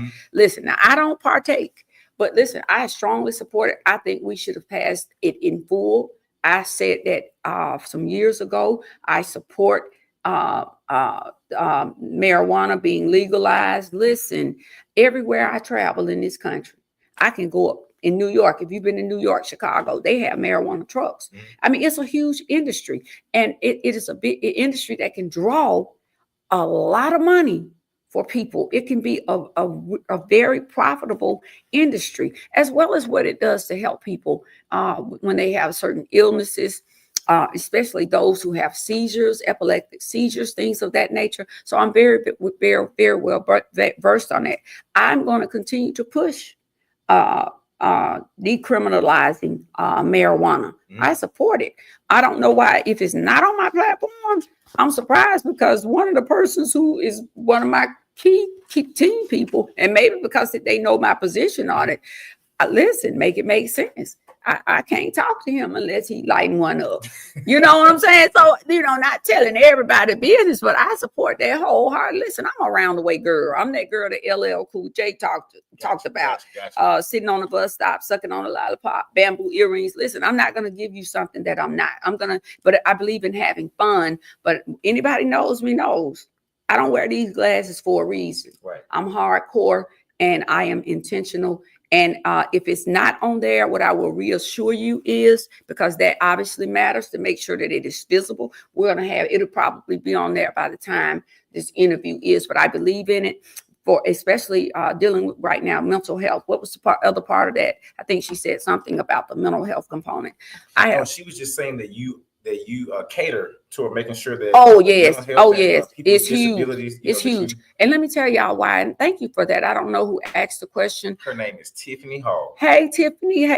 I want to shout people out. People like to be shouted out. Tiffany Hall, thank you for that question, because you're absolutely right. We need make it visible. But I want to be clear. I do support it. If you check some of my sound bites from when we were passing the medical marijuana, and I want to just take one point of personal privilege. I didn't realize the importance of marijuana until the real importance until I saw families coming in with kids that every 5 minutes, 10 to 15 minutes, have a seizure. And I remember saying in the House of Representatives, we don't need to pass this bill right now. We need to pass this bill right now. We need to pass this just as we need to pass a lottery bill. And again, for that purpose. But I do support mental health. I'm really big on that. I have had family members that have suffered. And things that I talk about are things that I live with others. And I'm very intentional about it. I want to move right on. I got a question to ask you. I'm loving these questions. Y'all are on it. I mean, we can be transparent and let them know we only plan for a 20-minute interview, guys. But I was supposed to be gone. I've got people at the office, but this is good. We got stuff to talk about. I'm about to get ready to wrap this up, but I'm about to ask you a serious question, because I may be an ignorant citizen. The word ignorant is not bad, y'all. Sometimes we just don't know. Don't forget that weed over water either. I want to get that. Did you want to wrap that up? Let me wrap that up, because I took criticism. They saw the sign. No, and let me tell you why I held that sign up. It was important. You touched on the water, and I want your listeners to hear me. If I'm sounding like this, or I'm saying to you guys, listen, our water was our most valued asset. You really do not understand the gravity of what that means. I only did that because not one time did leadership. The bill was sponsored in on this is fact. News outlets started to write on the fact. There was no comment, no word from the city of Birmingham. The bill was sponsored in on the 17th of April. I had a town hall that was already scheduled for the 22nd. And that's why I started these conversations with you about, you all see certain things on these platforms that pull the wool over your eyes. There was not a comment made until 15 minutes. And it was a cut and paste boilerplate comment that had come off some of the materials that we received from the CEO of the Waterworks board. But the bill was sponsored on the 17th. Listen, there was no grassroots effort to save the Waterworks. We inquired. No one wanted to do anything grassroots. Even the appearance of it should have been something that we should have pushed. Listen, the reason they took that water is because they saw there were some cracks in the city. People are not as attentive as to what they need to be when it comes to the hardcore business. And when you see that, you see weakness, you're going to pounce on it. So I only held that sign up because at that point, here I am, here are my colleagues. We've had to filibuster. We've been up all week, 24 hours, trying to figure out a way to save this water, and nothing was said. Even at the hearings, people were asking, and I'm not calling the person's name, well, where is the leadership? The city council members were infuriated that were there. Other legislators, here we're pouncing. No presence, no nothing. Listen, it's the look of it all. And then you come out with a sign. I mean, you're going to have a meeting because the white folks and the business owners for the cannabis having a fit because HB 45 was passed. Listen, all of us voted on HB 45. Nobody from the city ever told us, said anything about championing the cause of trying to stop the bill or whatever. I think there were a few amendments, but nobody said anything. So all of this backlash about the hemp bill and the vape bill, no one said anything. So I'm like, okay, weed over water, because and really I should have said hemp or vapes, but I have no problem with marijuana. Right. Listen, Let me make it make sense. If I did, some of the people come in my office, I wouldn't have a business. We wouldn't have a business. Right. Listen, it smells like a marijuana plant right now. I know when somebody's been in there because it's so loud. You know, that's the street term. Yeah. Listen, but the bottom line is I did the sign because I'm like, weed over water. Listen, our water should have been first. There was no rally. Did you see a rally? Facts. I'm going to give y'all facts for those who criticize me. Facts. Did you see a rally for the water? Did you see a t-shirt for the water to stop the water? To stop the takeover of the water system. Did you see that? You didn't see it. Did you hear of a press conference for a rally for the water? You know, I don't see all press conferences. But to your recollection, now I'm going to be the lawyer. Well, let me rephrase the question. Judge, may I please refresh the witness's recollection? You have not seen that. So for me that day, it was frustration. It wasn't meant out of comedy. It was meant because no different than the day that the Waterworks board going to sign. They're going to call a special call meeting for which the day before they have approved all of these millions of dollars in contracts, which you saw on the news they had to rescind last week. Now I'm down in Montgomery saying to the CEO, what are y'all doing? Y'all are these people. Let me tell you what these people, the legislators that sponsored this bill for the water takeover said. It hurt my heart as a Black woman. They said the reason we're doing it is because the city of Birmingham continues to make incompetent appointments, and the people that are running the board are incompetent. Now, this is what Senator Roberts, this is what these white Republicans are saying about our people, about our leaders. I don't care who it is. Even if I'm not getting along with you, you're still a Black man. Right. I would never stand for anybody dragging you as a Black man that is of Anglo-Saxon Caucasian persuasion. I don't care who it is. Some of my closest associates and friends and family members, you know, I have my nephew's mother is white. My cousin's husband is white. I have a whole mixed family. Right. So at the end of the day, I wouldn't stand for that. But this is the feedback. So that is why I held. So for everybody listening, come closer. Come here. I support marijuana, and I do not believe in criminalizing those. That is why I have served as a public defender. And that was one of the things I missed. I have served as a public defender. And I have asked for many of those who have been arrested for marijuana, as well as before I went in the legislature. I worked a lot of cases out of our drug court. So, no. I want to move on and ask you this next question. Rick, I still got time with her. We got about two, three more questions. I'm gonna get you. I'm glad these are great questions. Yes. We got to take advantage. Because this is very exclusive. You know, you didn't have to come here, so we're very. No, I wanted to come, and again, I'm getting calls from all over the world. Because of the meme, the meme that they did they said I look like Mayor Woodbine, off of from Chucalissa, Mississippi. Yeah, P Valley, one of my favorite shows. I've been seeing it. So I want to ask you this question. And I know I started off. I may be a citizen that just doesn't know. What is the current state of our Birmingham City school system? It is. They are making improvements. Okay. Dr. Sullivan, listen. One of the things I fought for many years is that our superintendent needed to be hired from within Birmingham. Okay. When you have people who are tied to the community, some folks don't like it, but Birmingham had gone through a period of hiring this superintendent, that superintendent. They come in, they work for a year, they end up with a settlement of $200,000-$400,000, and then they go on because these people were not rooted here. They're not grounded. They were not grounded within our neighborhoods, within our communities. So at the end of the day, we found ourselves every year, every other year, just bringing folks in to give them a chunk of money. So Dr. Sullivan has made great strides. We have schools that were on, we're trying to move away from the word failing school list. Certain schools have moved up to B status and A status that had dropped. Listen, we have one school for sure that from the reading, because you know they changed the laws with if you're not reading at a certain grade level, I think third grade level, you may be retained or what have you. Oh, okay. So now you have to take that reading proficiency. So we now have schools that are now last year when it started 100%. We have some schools that are like right there where they were maybe only had 2 students or 1 student. and everybody passed it. So they're doing much better. Birmingham is our school system is doing a better job of marketing itself. You have to begin to market a program, but I'm not going to sit here and lie to you to tell you if I'm trying to draw families into Birmingham that the school systems are not a factor.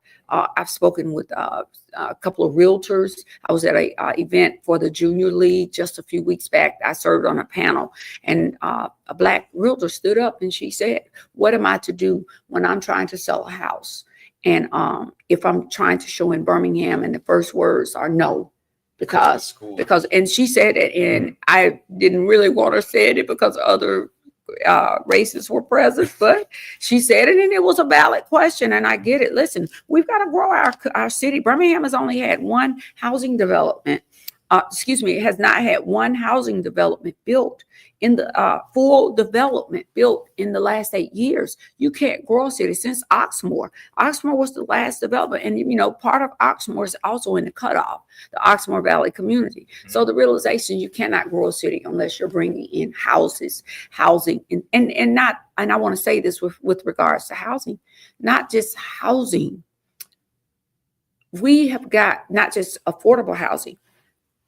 People are calling me saying, Givan, I went to school, or I have a trade, or I have my own business. I want to live in a certain socioeconomic class. There's nothing wrong with that. That's beautiful. Right. Everybody should, if that's your choice. So we have to put a plan in place for market rate houses. We've got to work with our Black contractors also. We've got to work with our contractors, not just Black contractors, but developers. We need to develop that area downtown. If you go downtown by where Pool Funeral Home and past coming back west, you see a whole vast area, but there's nothing there. You see a lot of empty property. They're owned by individuals who were very well-established families, but we need to that's a whole corridor. Arrington started on it. It was called first it was the downtown, it was the McCormick Barron project. And then we had the downtown Northwest project. It has been renamed, but we need to develop that whole area. We need to put more housing. And listen, Birmingham needs some stores downtown. Yeah. What a lot of your listeners may not realize, that may be younger than me, this is where we shopped. Downtown Birmingham. Right. McCory, listen, New Idea, all of these stores were downtown. And you can't have a major city and you don't even have a pharmacy. Thank God there's a Publix that is downtown on the south side, but you must have some department stores. So we need to find an anchor tenant to come in. Start with one, come in and try to get some stores. Look, I could come right down there. We need it. I want to transition into my next question. We're almost done. What is your plan for the small business owner community? Listen. Because I could just take over one of those stores. Listen, you could exactly listen, and not only that, take over the stores, put you with the people that also, if you want to grow it into something larger, please don't write me, don't text me, email, and tweet me. I want you all to listen to this. Somebody said this to me a few years ago, and I was like, no. Small business, they said the worst thing ever happened to the Black community was integration. Okay, I've heard that before. I couldn't see it then. Well, when they said it to me, I was like, no, and I'm glad. They said, listen, Givan. I said, yes. They said, we are the only group that gave everything away. And when they said that, they spoke about the Italians. They spoke about the Asians. They spoke about white Anglo-Saxon Americans.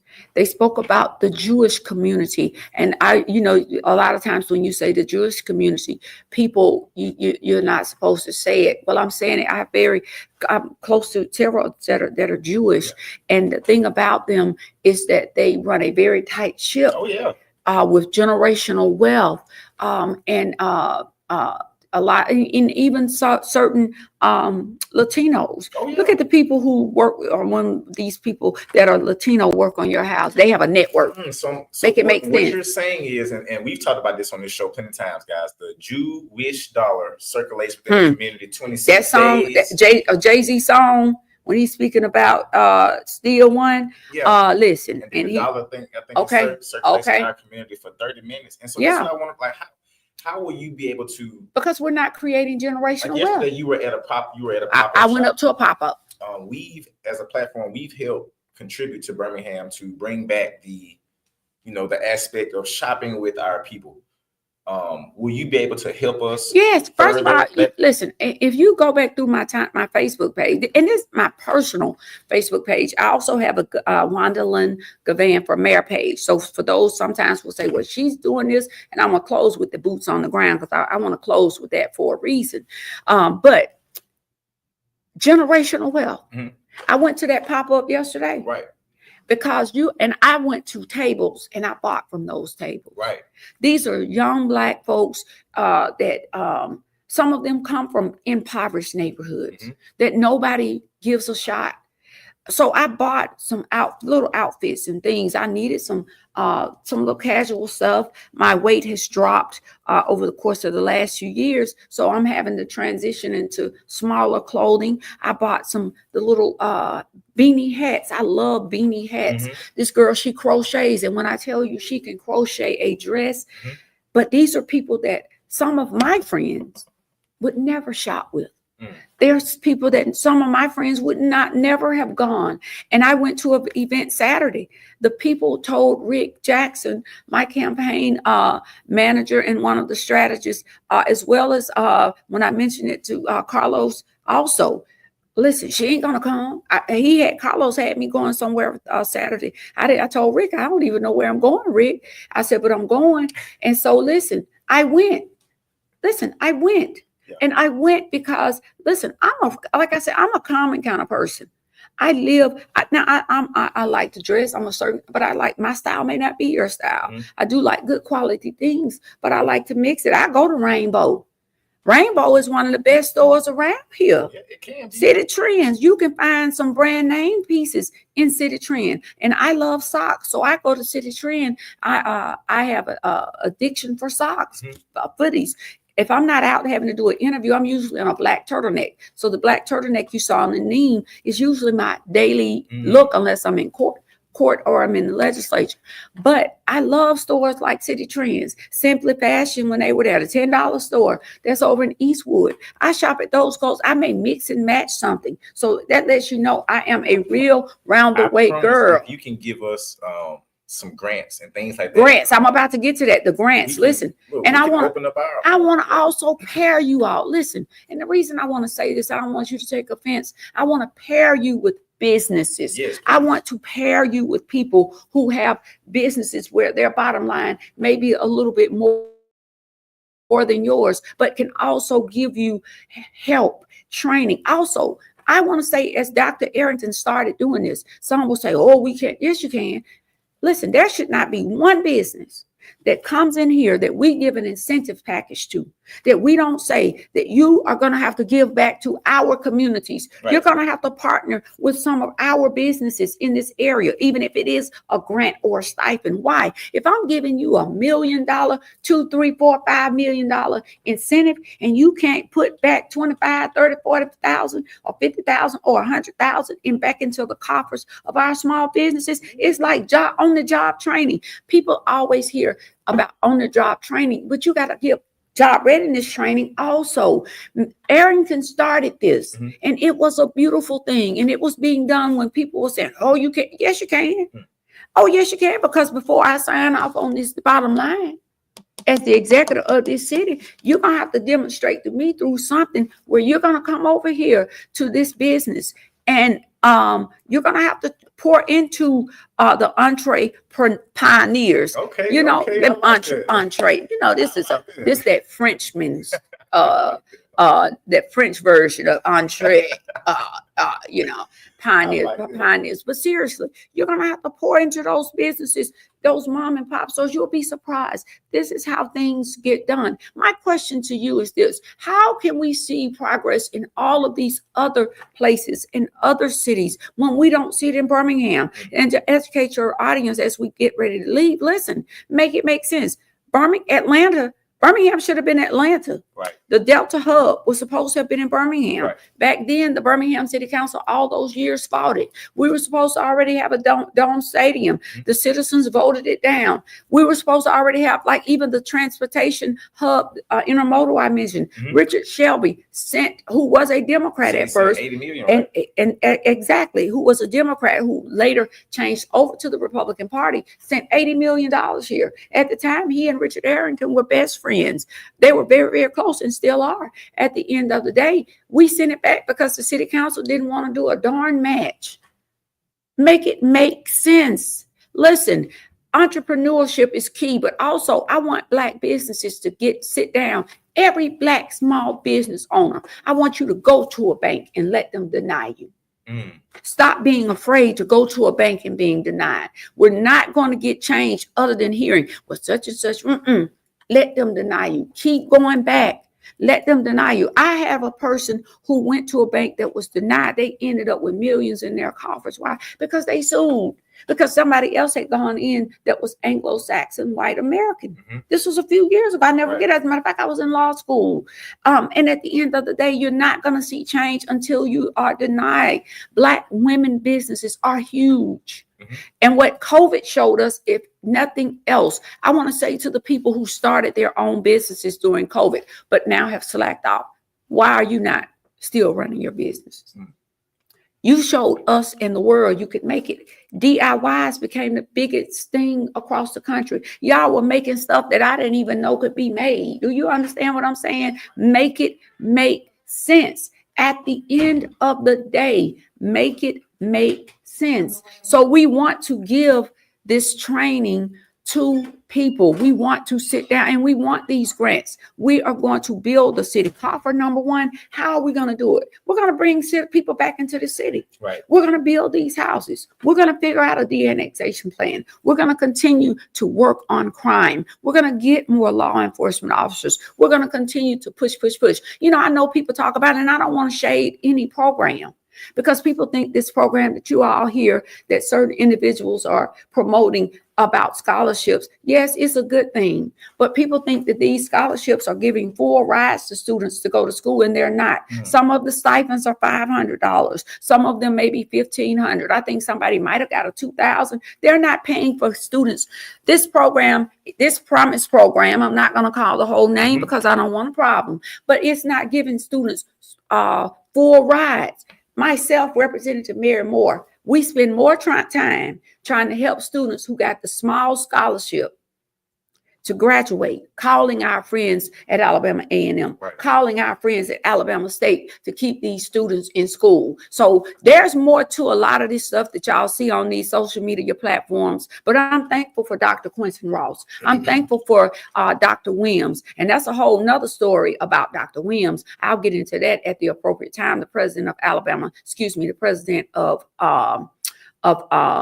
Alabama A&M. Okay. And I know there are a lot of Bulldogs. Alabama A&M is the largest HBCU, certainly in the Southeast, and the numbers are growing. We're going to talk about that at a later date regarding the Birmingham Southern piece. Y'all stay tuned, because when I lay that out and I lay that roadmap about that, make it make sense. So it's a lot of things that I know and I have, but I want to say this as we close. Go ahead. I took criticism, and I want to say this to your listening audience.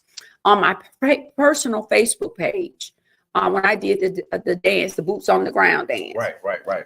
Well, she's unprofessional. She's not serious. First of all, I'm human. You're about to answer one of my questions, because one of the question I wanted to ask was about your strategy for social media. You know, people have been criticized, and a lot of people have had questions, but as we stated at the very beginning, it's helped. Make it make sense. It's helped. Which first of all, because I know politics.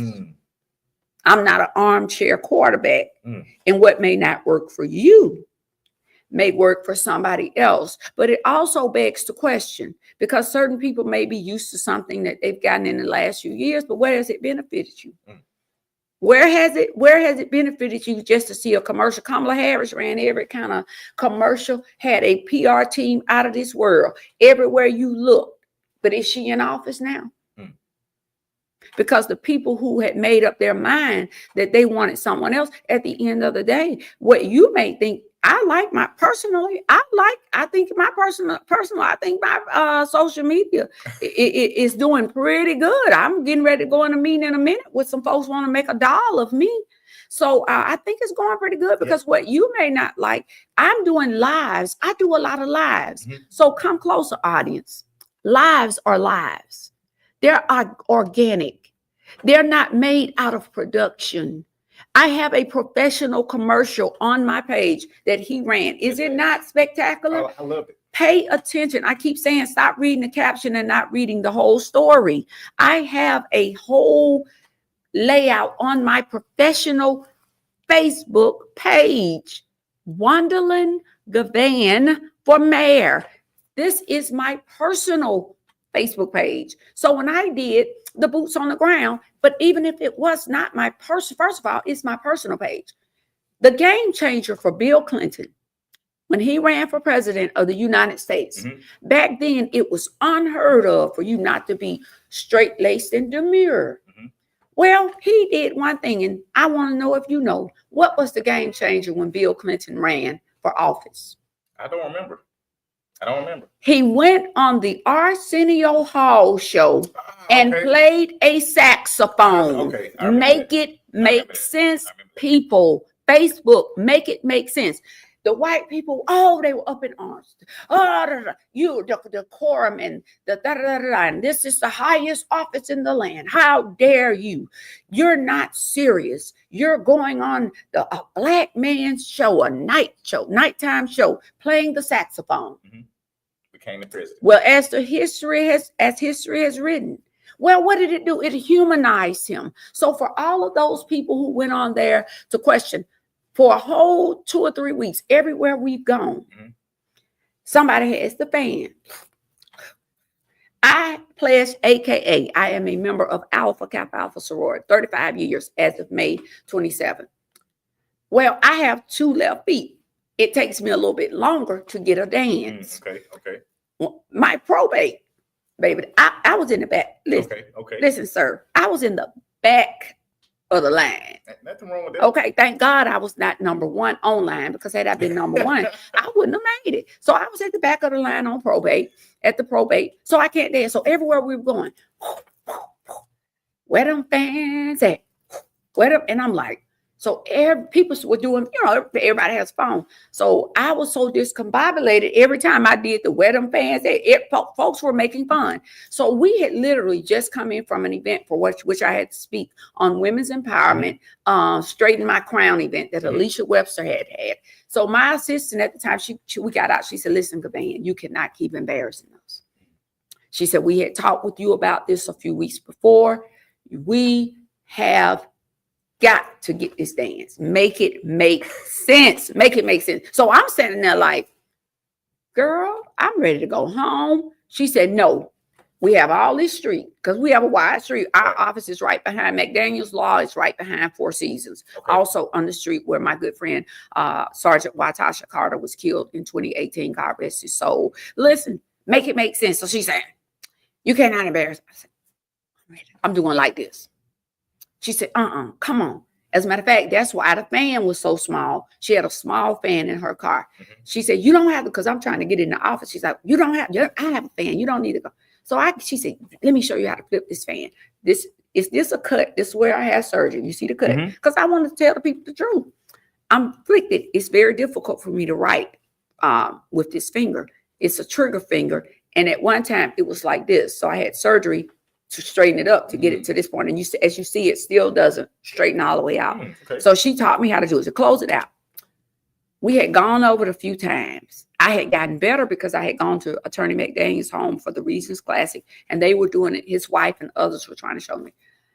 When I tell you, Justin, oh my God, I was like, let's do it. So what you saw was me literally being taught how to do the dance. And in that one, finally, after I don't know how many takes, I got it right. You are overcome. And so I was like, And so that's all it was. But the dress I had just come from an event where we had on like semi-formal cosmopolitan chic outfits. I had spoken on stage. Somebody criticized that. They criticized my hair. My hair has been such an issue. I had actually started growing my hair. So I ended up really just cutting it shorter and shorter over the course of the past few weeks. They didn't want me to wear braids, all of this. And I'm saying, what in the world has a braid? What in the world does my looks have to do with me being able to sit down and administrate? I've served as a national president of the National Black Caucus of State Legislators. I've been named National Legislator of the Year for the National Black Caucus of State Legislators per our region. Listen, I've been asked to come and serve as a surrogate. The last 3 days of Kamala Harris's run for president, I was called. I thought I was going to souls to the polls. No, I was called to speak on her behalf. I spoke at the vice president's house in year before last. Listen, make it make sense. I'm sitting there. I was the first person when Joe Biden ran to publicly endorse him as an elected official. So me putting on a dress has nothing to do with my mentality. This brain up here represents people. I am a lawyer for the Alabama Education Association. I am a union lawyer. Listen, I have served as a public defender. I have served as an administrator. But for the women, and that's why I wanted to close with this, I want the women to come closer, because it shouldn't matter what I wear. You all have tried as far as mayors, old men, short men, light men, dark men, young men, bald men, fat men. And look at this city. So me with blonde hair and doing boots on the ground, I think y'all ought to be willing to give a woman a shot. Birmingham, it's time. It's exactly the stuff that we focus in on, how I look. Listen, I'm a good looking Black woman. God didn't make no junk when he made me. I live good. I try my best to treat people right. And I try my best to do the right things, whether you like it or not. So at the end of the day, I want to say to the Black women, I received a call last week from a woman. I didn't know her name is Miss Wilson. I received a call from her last Thursday after the meme. This woman was from California. She had served in the military because the meme at this point has gone viral. She said this to me.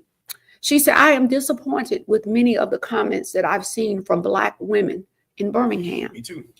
She said, I'm very, very disappointed.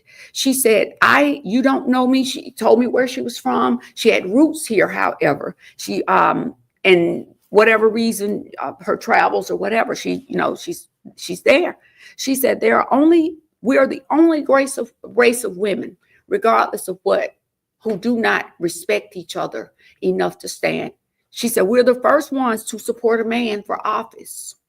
She said, we are the first ones to criticize a woman and allow a woman to be criticized. She then started calling off Asian women. She then started things I hadn't even thought about that deep. She called off Spanish women, Latinos. She called off Indian women. And she said the difference in them is they, regardless of what, as women in their culture, they stick together and they don't publicly criticize each other. She said, and it is so amazing that the women that you don't even know, they've never met me, would dare to criticize everything about me. And I'm sitting up here saying, well, I'm the one that during the Democratic National Convention, the New York Times named this one of their best dressed women at the Democratic National Convention. Make it make sense. I'm the one that have been on magazine covers. Make it make sense. I get calls every day about my fashion, from my glasses to the clothes to the shoes I wear. Make it make sense. But that's not important. That's not relevant to me. What's relevant to me is that, have I done anything to help the poor? During COVID, I fed how many thousands of families week after week after week, my hauling and lifting boxes verifiable, the magnificent Monday milk program, the terrific Tuesday program as I fed. How many people have I called local funeral homes to assist with them getting their loved ones buried, calling in favors? How many people have, in my grant money, hundreds of thousands of dollars that I've given to the school system from our education trust fund? over $600,000 that I well over that amount that I've given through grants through our Jefferson County program. I sponsor a lot of seniors. For me, I made our seniors a priority because sometimes they are so overlooked. But I have principals now calling me to say, thank you, Representative Givan, for that $40,000 check that I just gave Minor High School. But not only Minor, I gave $35,000 to Jackson Olin, $10,000 to Southampton just the other day. Listen, the list goes on and on and on. Parker High School, I'm usually giving them $20,000 to $30,000 a year. That's Juandalynn Givan. So when you criticize me, I want you to criticize me with facts and criticize me with substance. When many of you are asleep, I'm fighting for you. I'm fighting for the least of these, our people. And with that being said, touch not God's anointed and do his prophet no harm. I typically don't have thick skin in politics. I brush the dust off of my shoulders and I keep it moving. And that's why I keep telling y'all, we are coming. We are coming intentionally and deliberately, not the way you're used to it, because guess what? There was a way to do it before the way that you thought was the way to do it even came about. Oh my Stay gosh. woke. Oh man. Listen, I wanted to ask you a question. Mm-hmm. I thought it was going to help close us out, but I think you did an amazing job. And my question was going to be to you: can we trust you in Birmingham? And I want to let them know what I've learned from what you share with me. For one, you're not going to change your image. You're going to show up as yourself. I'm going to be me. You're going to flick the camera on. You're going to be yourself. So I can say what I've gained. This is not someone who came up here to dress and appear to us how you guys feel as though that she may need to appear. You have worked extremely hard. You have an amazing resume. And I want to say that the reason I am, and I want the women to hear this. There are many women who are watching, who criticize me. You criticize because I am the way I am. The reason I do what I do it in the way I live is because God gave me one life to live. And I'm going to live this life he gave me. The shoes that I wear were made for my foot. And all of us have varying sizes. But I have seen people that may wear my size, and I put my foot in their shoes, and there's a little dysfunction in the wear. At the end of the day, I am who I am. I'm not going to be anybody else, because what is the problem now? So many of you all see elected officials or politicians one way. And when we ask you for your vote, we're one way. But when you get us to the table and you need something, where are we? Where are we? So at the end of the day, I am who I am. And I'll close with this. When I first ran for office, I colored my hair. I had gone blonde and I dyed it back black. You know the calls that I got? I got so many calls. I received so many calls from people saying to me, Givan, why did you color your hair? People, I didn't even think knew me. And guess what?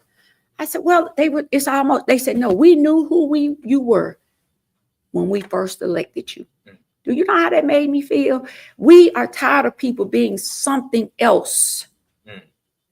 And I want people to stop throwing stones. I want people to stop trying to throw a brick at me. Because guess what? Look, we've already seen what happened when they throw bricks. Listen, stop it. You take them bricks and build. Listen, every time you drag me, I don't read the comments for one.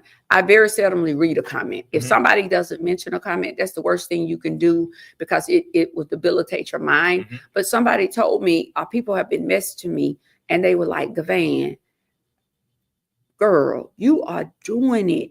And I'm saying to myself, for all these folks who telling me about, I need a social media. I have a social media team. Y'all better understand how real politics work, because this stuff that you all have gotten used to in the last 8 years, that's not real politics.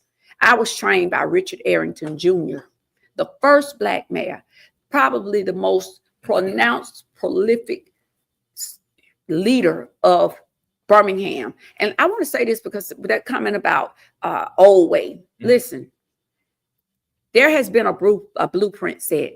Now, the question is, has anybody followed it? Every mayor that we've had their own qualities. Right. Arrington built a blueprint. Did anybody follow that blueprint? Larry got close to it. William Bell, you may criticize William. I work for Bell. And these things I've said to him, his qualities was this. William knew city government better than anybody. Brilliant mind. He knew the city finance. Sometimes, however, we sometimes can make a misstep as a leader when we get in these positions. Right. I'm a worker bee. I'm going to work. I'm not going to ever let anyone outwork me. Arrington was just brilliant, but he came in a time when we needed him. He was elected in 1979 after the Bonita Carter killing, and Black people rose up. Listen, there is hope within this electoral cycle, regardless of who is on the ballot. Find that person that will give you hope. But all of this criticism, when I have people calling me, like I said, from across the country, y'all critics are looking real bad to other people who are looking at you. You think you're doing something. And also what happens to candidates will pay people to drag other. Oh yeah, that's a part of the process. So they will pay their friends and their associates and loved ones to cue them to go on to the platforms. And so those people, that's what they do. And then you have influencers, but it's amazing because a lot of the influencers are reaching out to me. And y'all who using my likeness, let me tell y'all something. Come closer, make it make sense. You all are using my likeness off an original piece, for which the copyright kicks in to the original piece. So I'm fine with that, but I have t-shirts coming. I have fans coming. I may have a doll coming, and some other things, and cups, hats, all of that. These are the calls I've been getting all weekend.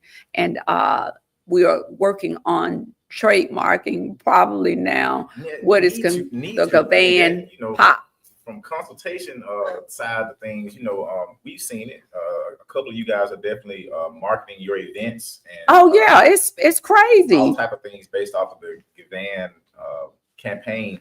We coming. Hopefully, you guys aren't being negative. And listen, this is. Wait a minute. Oh, but to the guy that said, why would you copy off me and be and why?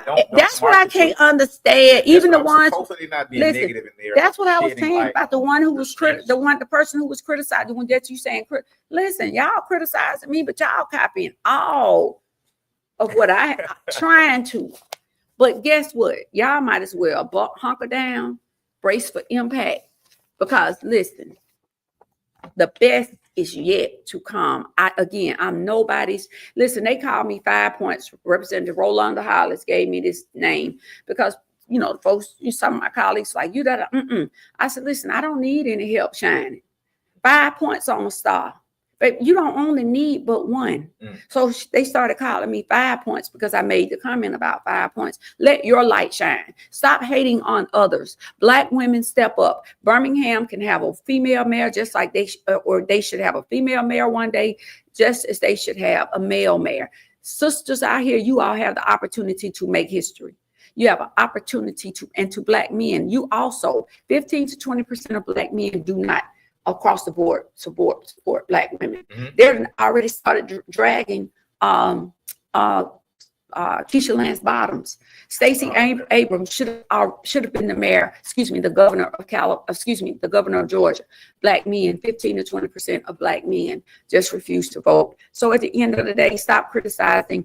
It works for me. But to the gentleman who said that he knows what a crackhead looks like, I don't think I look like a crackhead. Oh, Lord. And for you to say that, you are a businessman who had failing businesses and things of that nature. And I don't know if you have a daughter or a child, period, or wife or girlfriend, but when you made that comment, that was defamation of character. So you went beyond the break. So yeah, you went beyond. You went beyond the break. Like you're saying certain work you don't understand. You really don't. An attorney. I practice law. So you better y'all better be careful. I'm not threatening anybody, but let me just tell you something. I can back it up. Your candidate is your candidate. It's simple. If you like what you got, you keep it. If you want what you have, you keep it. If that person does it for you, you keep it. But Birmingham is getting to a point, it's just no different from a battered wife syndrome. You can keep getting beat up, are you gonna make change?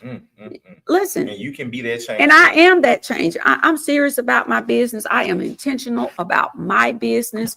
Go to Givan for mayor.com. And as we wrap up, if you would allow me, Justin, to close with one thing. One question. Go ahead, because people keep asking. Everybody asking these questions. Yes, sir. Everybody has to answer this one question. There is a smaller Juandalynn Givan out there, or maybe it may be somebody like I am me or so glad. viewer that might be on the bench. I call that being on the sideline. They're kind of scared, afraid.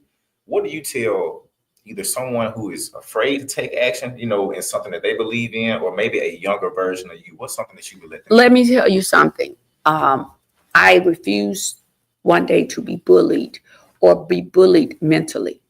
I refuse to allow people to play mental karate with my head. I refuse to allow others to take up extra space or any space in my head rent free. And when I say that, I'm saying that to myself, to not allow people to give me a feeling that I can't do better, or I can't be a voice, that I cannot be an advocate, that I cannot be a leader. I also allowed myself to say, somebody's got to stand. And the reason I say that is, had not someone stood for us one day, listen, people, and I'll say, I won't call the attorney name. He is a well-known attorney, and he's on Facebook all the time. Well, he made a comment about something when he announced who he was supporting, about those, it's not always the person who's loud. Listen, I'm not loud, number one. I have my voice, I have a strange voice, high-pitched voice, but I'm not loud. I say what I have to say. I say it and I mean it. I don't talk about people. I don't drag people. I don't lie on people. I don't lie for you, on you, or to you. But I'm not going to sit around when you're talking about others. And sometimes people don't like that. I'm about business. Yeah, at the end of the day, I will say this to that person: find your inner you. Find something that you can advocate for. Stop being unapologetically afraid for being uniquely you. Listen, you have to be able to, again, walk in your purpose. What is your purpose? You'll be surprised, as you said, the smaller. There's no smaller me, because we're all right here. Well, maybe they might be younger. To that younger person, fight for something. Yeah. The reason people ask, well, why do young people not vote now? I tell my colleagues all the time, stop just saying, you got Birmingham, Alabama is one of the most voter registered place in the state. Listen, in the world. Listen, at the end of the day, we can tell people to go vote. The issue now is not people going to vote. The issue is why people are not voting. Why are young people not voting? First of all, I have had to come to this realization. I now get calls from across the country, and I am a public speaker. So for those of you who feel that I won't be able, or I can't handle the mayor's office, I get calls to speak all over the world. I give keynote addresses all over the world. Make it make sense. But to those young people, the reason why a lot of young people, they don't stop going out there saying, well, people were beaten and people were spit upon and people were housed, and Martin Luther King, the letter from the Birmingham jail. These young people don't know nothing about that. First of all, they've taken Black history out of schools. Some of them don't even know who Richard Arrington was. You have some kids that do not even know who Martin Luther King is now. Why? Because they're not teaching it. It's not a mandate that they teach Black history in school. It's no longer a mandate that they teach civics. Make it make sense. So to say to a young person, go vote, young people have never had to fight for anything. These people, and many of you, some of you on the call, because a path had already been laid. So why do I say this about advocacy? I remember the times when my grandmother told me about being a little Black girl in Alabama, and she would see dead bodies that had been lynched. I remember my great grandmother, the stories that were told, because at that time, she, of course, before Grandma Mitty died, she had been a slave. Or she down in the deep south of Montgomery. Listen, I remember those stories. How you think light-skinned and Black folks like you got here? Right. Because somebody doing your generational line had probably been raped or had been the mistress of a white slave owner. So that's why you see all of these lighter complected. what you can consider to have people.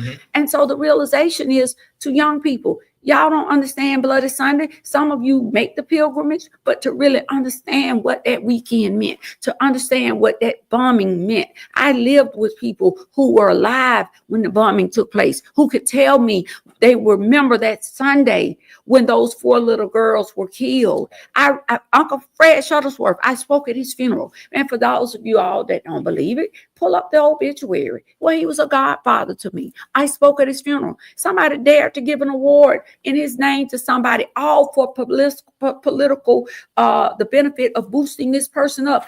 I never forgot that. It cut me because my Uncle Fred Shuttlesworth stood for somebody other than himself. His house was bombed. He was beaten. He didn't play. He was the radical side to Martin Luther King. So they gravitated toward Martin Luther King because he was the one they were going to put out there, I have a dream. And he did. And people loved him. But Fred Shuttlesworth was the one that was going to knock you upside your head and ask, take questions later. But at the end of the day, that hurt me. Not much hurt me, and I don't know if it hurt me, but it bothered me. Because that is an award that you shouldn't play with. Doug Jones, that's an award that you shouldn't play with. Make it make sense. But people do things to bolster those that they see going into political greatness or whatever. But that's, to me, I don't play with it, and I'll never forget it. I will never forget it. But long story short, young people, learn to fight for a cause bigger than yourself. It's not just about the fact you want your tuition paid. You got people who were beaten. You have people who were killed. You do have the 4 little girls. You do have Malcolm X, Martin Luther King, Bloody Sunday, John Lewis, Representative John Lewis. But listen to that person who said, and the reason I'm saying this about the advocacy and you stepping up, the lawyer that y'all love around here that spoke about being loud. Let me tell you what I told him back in a text. I said, look at here. First of all, I'm not loud. Secondly, I wonder what the world would have been like had Shirley Chisholm not been loud and became the first Black woman. And Shirley Chisholm was a lot louder than me. Listen. Make it make sense. I wonder what would have happened had Fannie Lou Claimer not explained or made a disclaimer. I'm tired and sick and tired of being sick and tired. I wonder what would have happened had Nikki Giovanni not been loud in her own way. I wonder what would have happened. I'm talking about Black women now. If had Harriet Tubman not been loud when she would tell those that she was leading that pilgrimage and what we now know as the underground, not the physical, but the Underground Railroad itself, that was an operation and enterprise. Don't look back. Whatever you do, don't look back. Had she not been loud enough to get the attention of the slaves that she was trying to free. Make it make sense, everybody. Let me be who I am. Listen, I hope you will go vote on August 26th if you live in Birmingham. If not, tell somebody. For every woman on there. And to Alpha Kappa Alpha Sorority Incorporated, I have one message, and it's simple. Richard Arrington was an Alpha. They supported their own. William Bell was a Kappa. They supported their own. Bernard Kincaid and Omega. They supported their own, whether they were the best or the worst. Current leader, an Alpha. Well, I am a member of Alpha Kappa Alpha Sorority Incorporated. And if I should receive any help and support, you all should be marching right now. So I'm putting that out there to say, because it's women, but I want to say to Phi Beta Sigma, the support and encouragement that I'm getting from Phi Beta Sigma. They're in the comments right now. Is phenomenal. They're in the comments right now. Phi Beta Sigma. I think I ran into one of your presidents. Several events that I've gone to, the Sigmas. Let me tell you something. They had a voter registration drive, and every time there's an election cycle, even from my house seat, a lot of times I've been out of town when they've had things. Right. It's just the turn of events. And or I'm leaving, going somewhere else, just like I was last Saturday. Right. I was scheduled to be somewhere else. Somebody called, say, "You, Givan, you need to get here." And I almost didn't go. but it was one of the most rewarding experiences that I have had. And the Omegas have been supportive of me. I have to say that. But the Phi Beta Sigma brothers, and I, as a member of the Divine Nine, hey, y'all true to it. That blue is real. Listen, mad love to the brothers of Phi Beta Sigma and a lot of the Zetas. Thank you, Zeta Phi Beta Sorority Incorporated. Mad love that I've been getting. I appreciate y'all. Hey, and thank you, Birmingham. I want to say that I have seen a lot of, we've seen a lot of stuff, but I also have seen a lot of support, come your way as well. Oh, it's shifting. It's shifting. There are people who can see the shift past the meme. They can see past it, and I just want to thank them for those. Now I love my meme. Now look, let me tell y'all something. That meme is something I am falling beyond in love with now. Listen, because again, people stopping me want to take pictures. I mean, people are like, there she is. That's her. That's her. And I'm not looking for notoriety. People know. Look, one day I was in line with Usher one day at the airport, and I don't know what was going on. He was talking to me, and I looked around, and I had a conversation. I had a conversation with Anthony Hamilton. I didn't ask for a picture. I'm not starstruck. Again, 5 points. But do me one favor, Justin. I want to say this to the listener that's on the fence. A few weeks ago, a gentleman, as we closed, called me, and I spoke about this at my kickoff. And he called me, and I was busy, and I was about to go out the door trying to get to I think I had to go to court. He said, Ms. Givan, please allow me 1 minute. Mm-hmm. I said, go ahead, sir. I said, but I'm busy, but I want to oblige. And I'm the easiest person. I have an open door, and that's one of the things I'm going to do. Larry Langford did do that. Mm-hmm. Fridays, y'all might well get ready. Y'all gonna have tea, coffee. I'm a Mountain Dew drinker. So anybody, if I win, y'all better bring me some Mountain Dews on Friday. Because y'all gonna come. Listen, I'm a Mountain Dew girl. I'm not advertising for them. I do not drink alcohol. So even the insult about the crackhead comment, I don't even drink alcohol. So the thing about it, I'm a fun person. But I'm also serious. Y'all better make y'all appointments if I win on Fridays. Y'all, nobody better come in there without a Mountain Dew. Okay, and some corn chips. That's my Mountain Dew and corn chips. Mountain Dew and corn chips. And if you can bring me some good sauce meat and that hook cheese and some crackers. She's showing y'all how human she is. And those who may remember Graffios, y'all remember? I know some folks on here shout me out with make it make sense. Yes, ma'am. Yes, but that's me now. Some of y'all might be used to eating steak, but did you hear me say I started on the back of a garbage truck?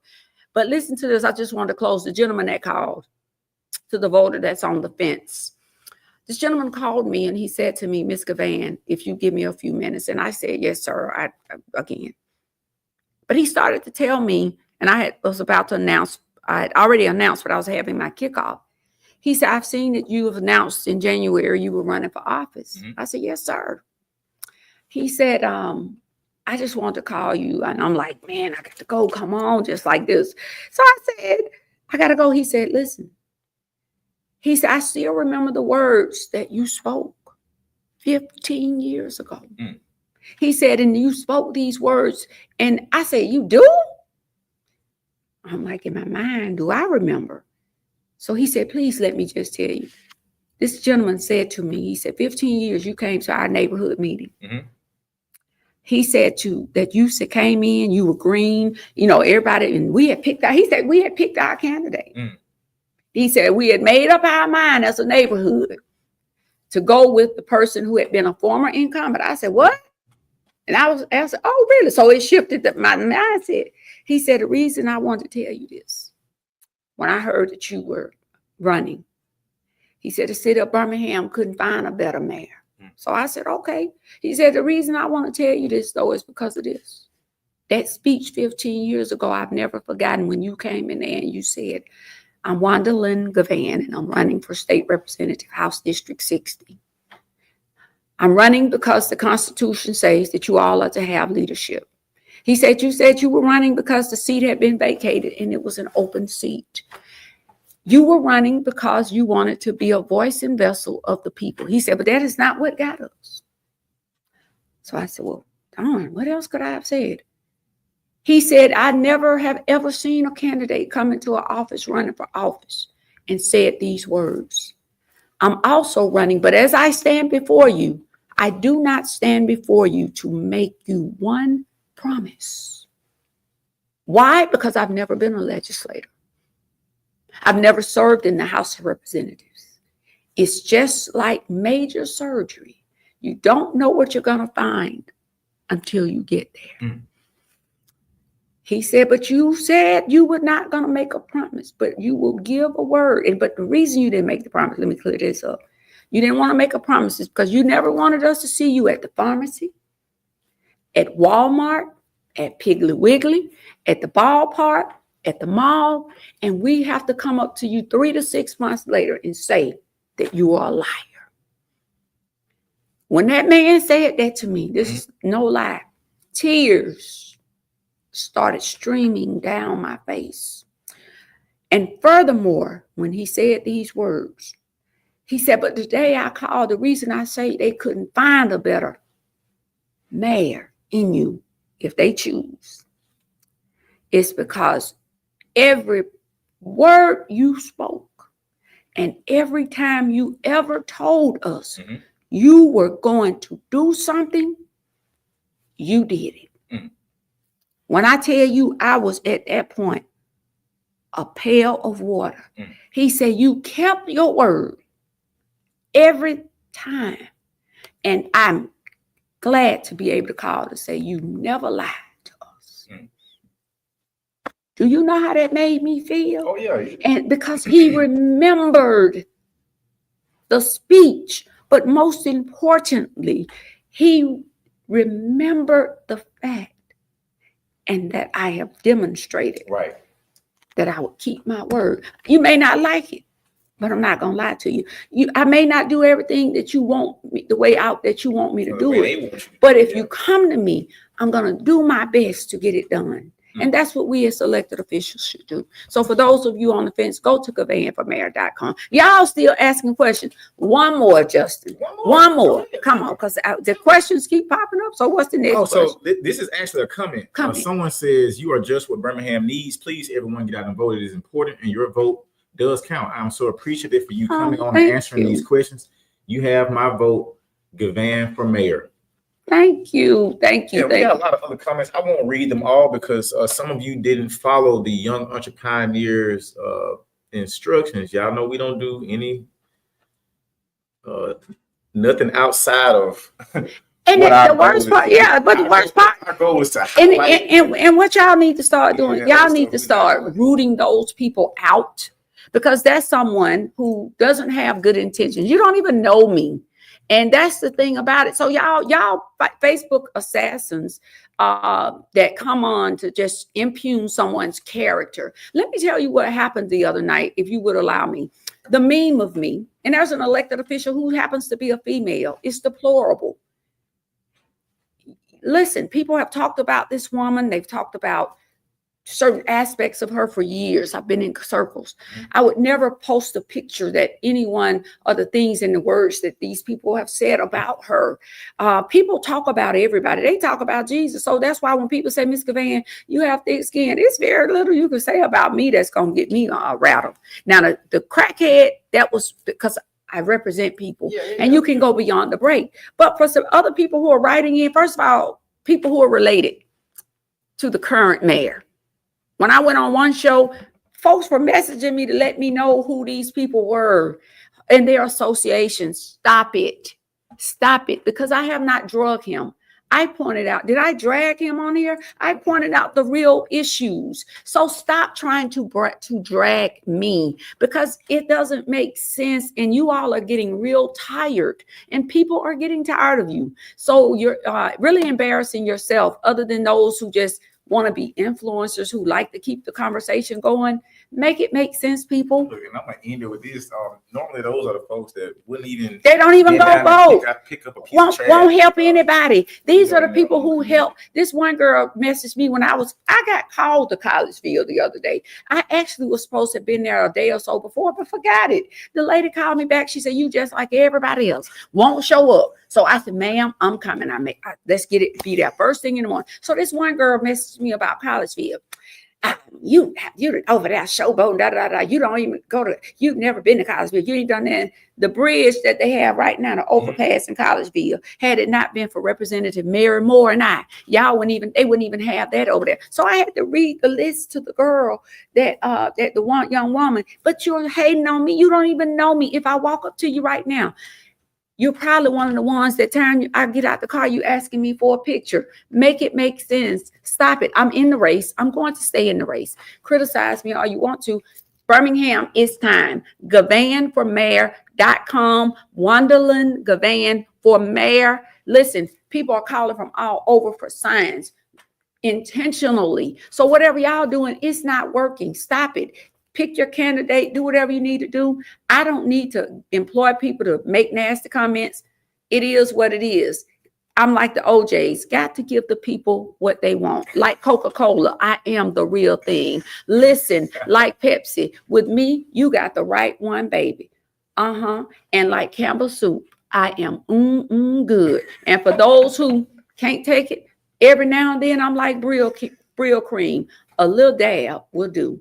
I am State Representative Juandalynn Givan, Justin, and I approve all of this message. Mayor Woodbine from Chucalissa, Birmingham, Alabama. So funny. Guys, we're gonna end this show a little bit different today. Normally on my platform, well, not my platform, but our platform. This is a community platform. We like to keep things professional, but we're gonna have some fun today. The only thing that I'm gonna say is No. Nothing. Trust me. If you know me, don't lock in. I ain't gonna do nothing. Yeah, you told me that coming on. I'm good with it anyway, though. Yeah. I want to congratulate you on your journey. Like I say, if you were just a lawyer for 21 years, that would have been enough for me for you to come on this platform. Yes, it's a lot. Been a state representative getting ready for their fourth term, or elected 4 times, three to 4 times. Like that is spectacular. But I want to make sure that we honor you on this platform today. We are so thankful that you came by here. You didn't have to spend 2 hours with us. I hope that on your journey, that this interview can help. Like I said, just help be a benefit to what it is that you're doing. Absolutely. People see you out in the streets. We see you. And as it is on our door, make sure that you trust the process. I love that. Trust in what you're doing. Yes, and thank you for letting me come. And just as we close out, I don't know if you're doing the fun thing. If that was a fun thing. No, we're not. Oh, we're done. We're gonna do something fun. We're gonna stand up. Rick, don't. What's your name again? AC Trip. Listen, I just want to say that since you said that about the don't make it. Lord, I can't dance, y'all. Eric, whoever on there, y'all help me out. Listen, he gonna make me dance. So I'm gonna close this interview out on 3. We gonna say we are coming. That's what we. Yeah, we are.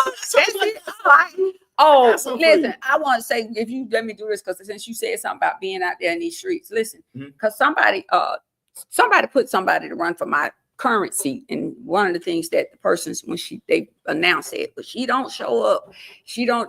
I'm there with nobody else is there, and so much so that my neighborhood leaders left their event, the kickoff, to come to, because they didn't really know what it was. They were like, we want the van to know.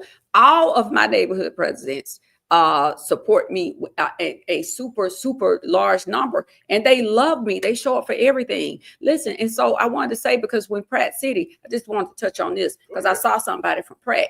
When Pratt City, the 2011 storm came, I literally had to go to Dr. Walton. Everybody knows Dr. Walton was a big dermatologist around here, Black dermatologist, because I got an infection because when houses blow down and just like a building, if there's not an abatement, you have all kind of contaminations. Myself and Representative Moore, I ended up getting I got a different skin because of the contaminants in the air. Gotcha. Juandalynn Givan, boots on the ground, day one. I'm the reason why the National Guard got there, because I called Governor Bentley and said this will not be like New Orleans. I had just gotten in because they let us come in the next morning because we were actually in session. So state troopers were coming in, and I'm seeing people carrying bags, Justin. I'm thinking of people carrying their own bags. They were looting. They were taking everybody's stuff. I stepped in and called in Pratt City. to get the National Guard. So for those of you all who criticize, it was Juandalynn Givan why you see those 2 storm shelters there that fought to get the storm shelter, that have helped the elderly, that have helped the children.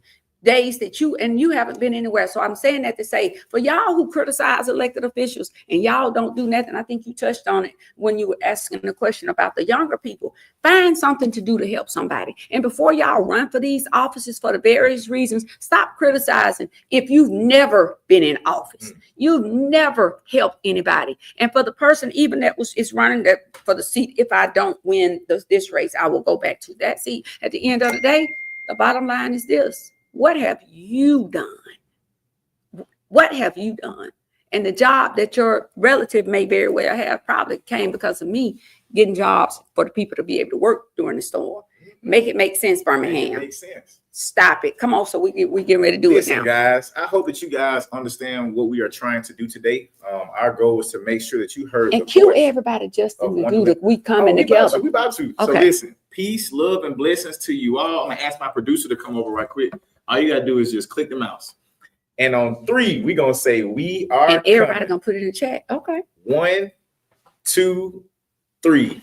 We are coming. We coming. I did. See, you did it the wrong way. See, you got the boots on the ground. You got to choreograph it. Okay, because see, the key to the Givan, what I call it? Teach me the Givan. Yeah, what is it called? The Givan pop. It's called a pop. The Givan pop. It's the key to it is we are coming. So you basically just that's it. Yeah. That's it. You just need the glass. Add the rocks. You just need the glass. I might want to add the rocks eyebrow. That's what it is. Guys, we coming. Make sure you guys vote for Juandalynn Givan. That's it. So let's do it one more. We got 2025 mayoral candidate. Make sure you guys vote for Juandalynn Givan. Thank you so much for coming on our platform.